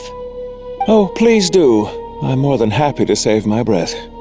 Crystal distribution policy undergoes modifications with each new period. The ultimate goal being to find the most reasonable method of allocation, which I believe is what Mr. Tartaglia also seeks. But I fear many may have been misled on this topic by extremist activists. To clarify, Project Stuja is not the root cause of the problem. It is merely a framework for resource distribution. The most recent reports all point to Snezhnaya's resilience and adaptability during this period of fine-tuning, and give clear indications that a distribution framework is improving with each iteration. To make drastic adjustments without first considering the risks would likely do more harm than good. It would be a waste of the hard-won experience we've gained to date. Renowned scholar of finance, Arapov spoke up to clarify the fiscal logic, clearly alluding to social organizations like the Rokot in his words. With the notorious Lelek still active to this day, should the Rokot be held responsible? No, there is someone else to blame. She's just rephrasing what Mr. Pantalone said. The Rokot are the critics he accuses of taking no responsibility for their actions. As for Lilac, you won't have heard of him yet. He's currently the most famous member of the Rokot. Well, more like infamous. Ending Project Stuja has become an obsession for him. Unlike the more decent ones among us, he believes that votes in the Vetcha are all that matter. So whether it's threats, coercion, or bribery, he'll use whatever means necessary to get people to change their vote. And since we're already on the subject, what do you think of Lelek's methods? Are you for or against? Yes, don't we all? Lelek supporters grow in number by the day. We stand with Lelek. At least someone here wants to take this discussion seriously. I've been considering that issue myself. What you really need is more precise regional data, right? I think it would be easiest to let the Fatui handle it, since they're already in charge of Crystal shipments anyway. We may as well get them to collect some data while they're at it. Whatever you need, you can ask the Fatui to look into it for you. In terms of supervision, I think the Druzhna would be a good fit. I had hoped to discuss this with Miss Vesna, but sadly, she's not present. I will be happy to take a note of your suggestions and present them to Commander Vesna for a decision upon her return. The Commander has always taken a keen interest in Project Stuja. However, given the Druzhna's demanding workload, I'm afraid it may prove difficult for them to provide any practical support. Let us refrain from jumping to conclusions until a concrete and actionable plan is in place. My apologies, Lord Rooster. There are numerous issues to address here, including manpower, time sensitivity, and reporting lines. Nevertheless, I support drafting a proposal. Follow the usual procedure, and it can be raised as a new motion for all parties to evaluate at the appropriate time. In that case, I'd like to share one thought before the proposal is drafted. The issue of time sensitivity was raised just now, which I presume relates to the official reports. In fact, the Energy Commission already collects regular statistics on each urban center and its surrounding area. Would these be of any use? That's a good idea. I read every issue of Sviet-Lolaidovka's report, and although my focus is mostly on the section about equipment operation, the energy consumption statistics also yield a lot of insights. Be that as it may, does no one see an issue with using local data to determine crystal quotas? In the long term, it seems like a very risky solution. Not if they are used purely for reference. So long as we have the report from the Northland Bank's headquarters to corroborate it, no one will be able to fool me. Very well then. It appears that this arrangement is acceptable to all parties. Yeah, sounds good to me. The members reached a provisional consensus on the issue of improving treatment for Fatui soldiers.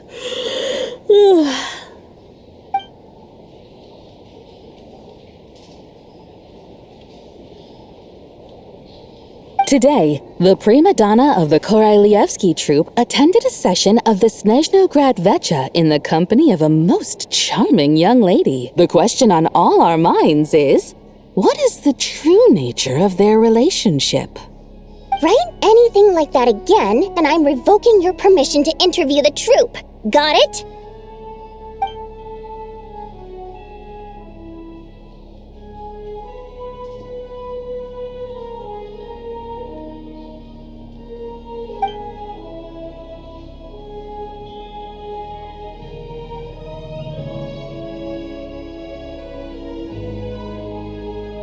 Now then, if there are no further contributions from those present, we shall proceed to the final vote. Hey, check it out! What made him vote against? Why now?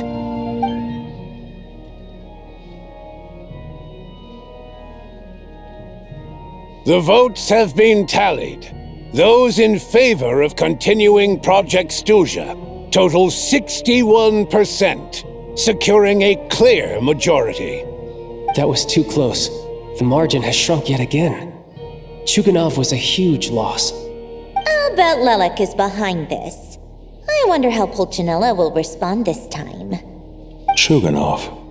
I see. Lelek strikes again. Yes, go, Lelek.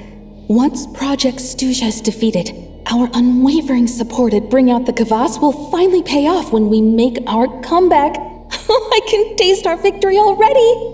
In accordance with the result of this vote, Project Stuja will remain in effect until the next Vecha period. Finally, may I remind us all, we debate only for the greater glory and solidarity of our nation. May the aurora shine ever on, and the tundra always stand firm. The session is concluded.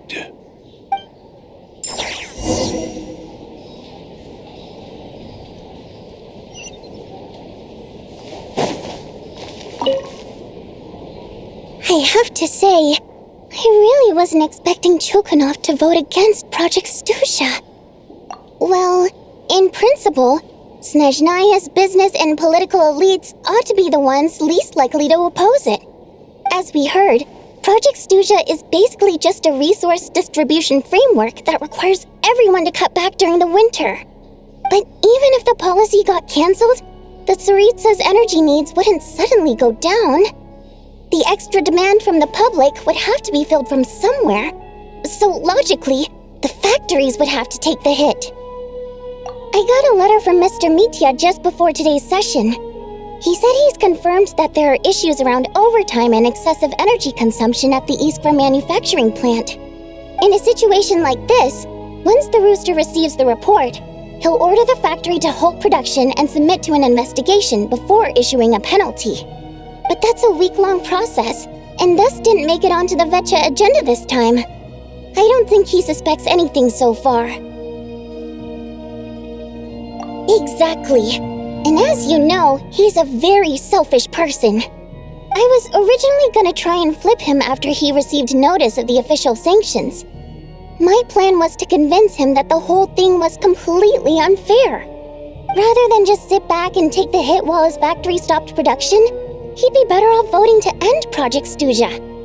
At least that way, no one else would be able to make any money either, because all the factories would suddenly have more limited energy to work with. But now, he's already voted against it, which means someone must have used more forceful means to change his vote, just like with everyone else who flipped. Yeah, no one knows why Lilac is so obsessed with ending Project Stuja, but by the looks of it, he's inching closer and closer to success.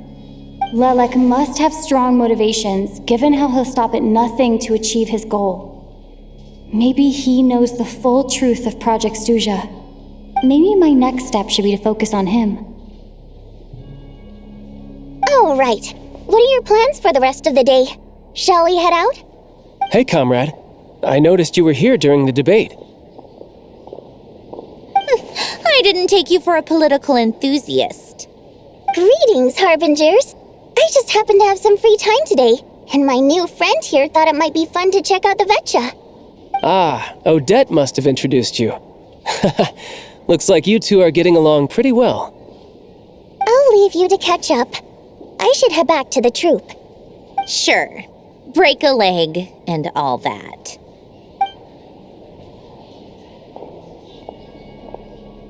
Thought it might be fun to check out the Vetcha, did you?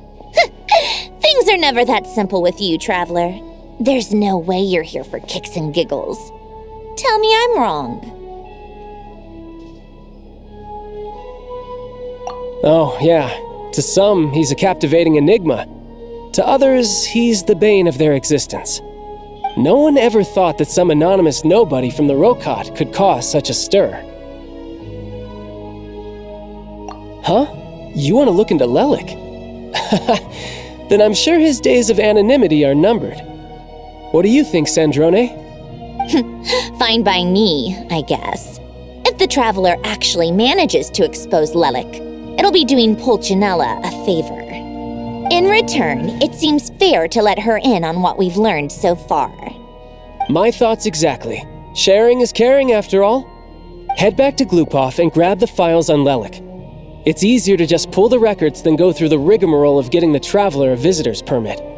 As you command, child sir. In that case, since we're going to be waiting anyway, I'll have someone brew a pot of black tea.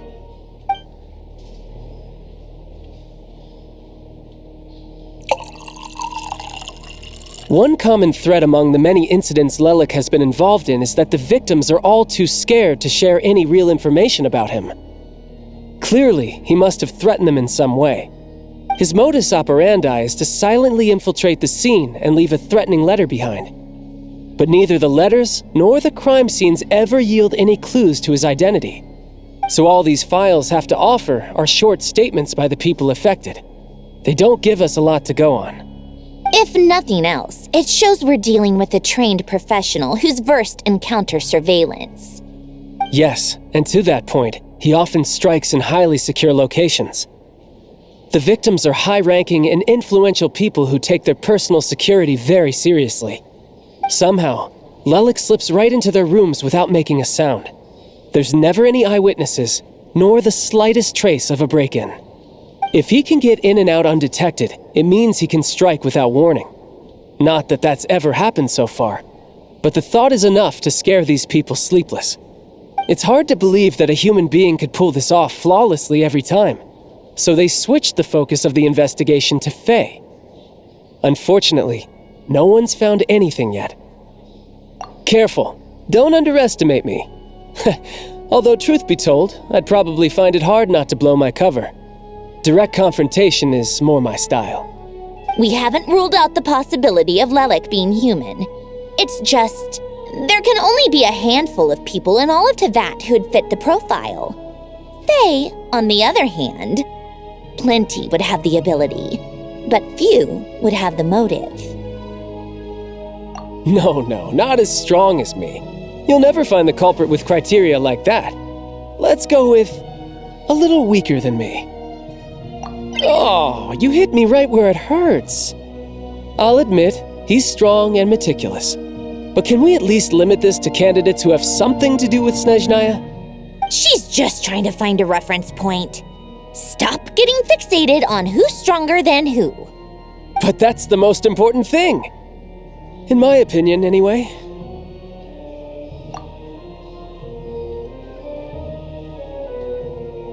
Odette? Yeah, that seems about right. Her skills are solid, and she's always calm under pressure. Except she's Fatui, so the likelihood of her working against us is pretty low. But yeah, much more accurate than your previous example, at least. No, wait a moment. Maybe we should interrogate that assumption. What do you mean? Which assumption? Her Fatui identity doesn't necessarily exonerate her. And when you think about it, the Rokot would be precisely what she needs to conceal her identity. Plus, she wouldn't need to be such a pro at covering her tracks. She'd already know where the Fatui will be and when, so she could choose the perfect time to act. Oh, yikes. I was just thinking out loud. Why is this starting to sound like such a convincing theory? Still, what reason could Odette possibly have for trying to call off Project Stuja? Arlecchino would be the best person to ask. She knows Odette best. Unfortunately, she isn't back yet. Rosaline used to open up to her in private about her struggles with Odette. As I'm sure you can imagine, Arlecchino is quite a lot better with children than Rosaline was. She gave her some tips on how to handle the situation, and Rosaline managed to reach a settlement with Odette before leaving. So I suppose there were at least no lifelong regrets left behind. Beyond that, I don't know the details about that side of things. But I do know that Odette definitely has a motive to hold a grudge against Project Stuja. The reason being, her father passed away during the early stages of the project.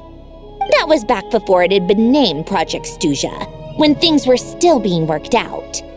But in essence, it's remained the same ever since. The more you know. Rosaline was always so self-centered. I never understood why she started paying so much attention to Odette. Is that such a surprise? If you cast your mind back, you may remember that Rosaline and I weren't exactly close. We had tea together a few times, but that was about it. Odette's past is no secret. Her father was a Fatus and her mother was a very famous ballerina. On the surface, it looks like she followed right in her parents' footsteps. But the truth is quite a different story. After her father passed away on a mission, her mother was overcome with grief. She broke her leg during a performance and could never dance again. Odette was only interested in ballet at the time, but this tragedy left the family with both breadwinners gone. They could barely make ends meet. Per Capitano's policy, family members of Fatui who died in the line of duty had to be appropriately accommodated and provided with adequate assistance. So, regardless of how Rosaline may have felt about it, it fell to her to resolve the issue of Odette's family's livelihood. In the end, the solution they agreed upon was to have Odette join the Fatui. Right, because the alternative would have been a one-off compensation payment, I guess. In that sense, joining up was definitely the better option. Still, she must have had mixed feelings about it, right? If she doesn't even like the Fatui. It's just a theory, a possibility. But as a motive for Odette to become Lelik, it holds up. That said, I have no idea where Odette's head is at right now, or what her conflict with Rosaline was about. Plenty of people were on bad terms with Rosaline. I have no intention of trying to figure it all out.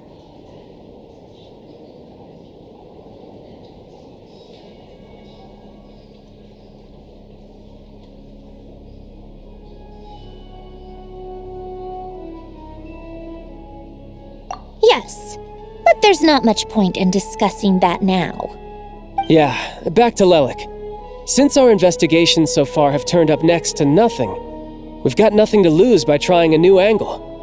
Funnily enough, Tonya and I had actually made plans to go to the theater tomorrow to watch Odette's rehearsal. Unfortunately, thanks to this Lelik situation, I'll be stuck working overtime again. Which means you can go in my place. No point wasting the ticket. Plus, you'll get to meet Tonya. Spirit Seeker. Quite the classic ballet.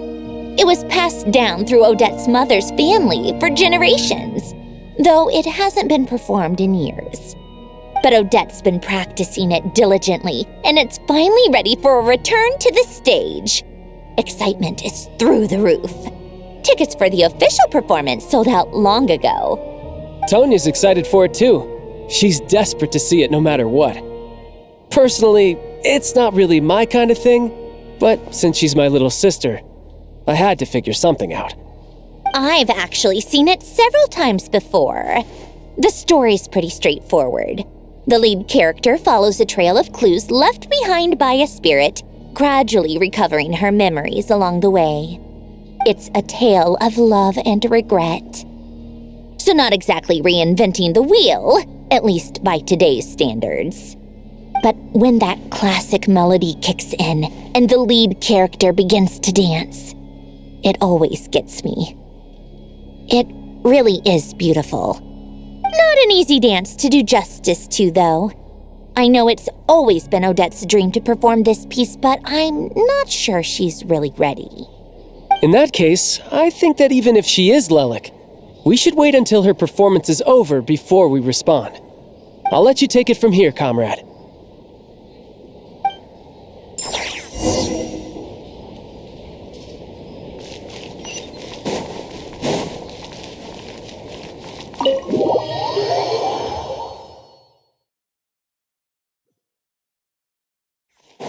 Bring it!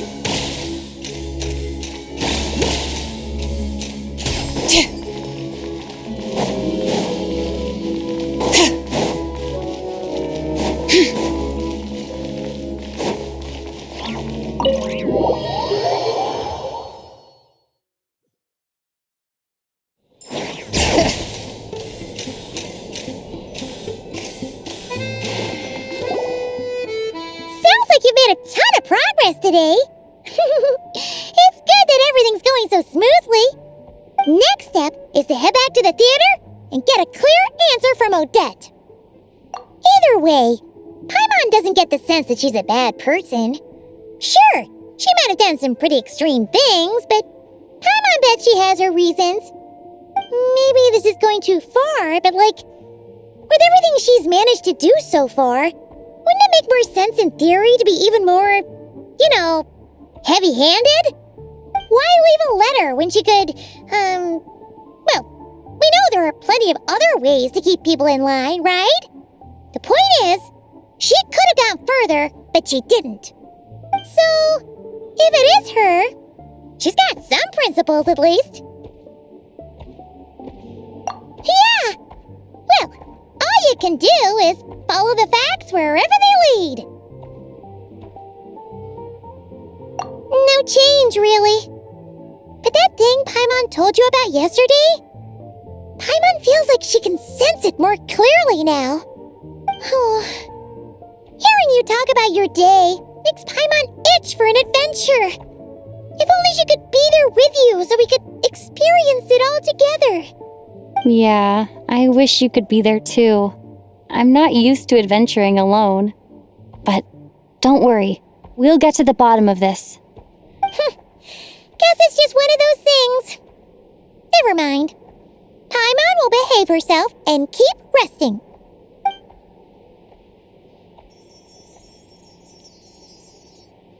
If Odette is Lelek, she may well have inside information on Project Stuja.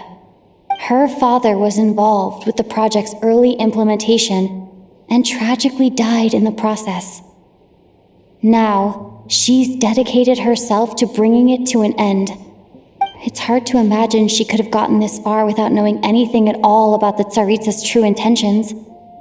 When she spoke to us as a member of the Fatui, how much did she let on? And how much was she hiding? Only time will tell. Maybe tomorrow everything will be answered. Hey look! It's snowing! Could be a tough day ahead. Make sure you wrap up warm tomorrow.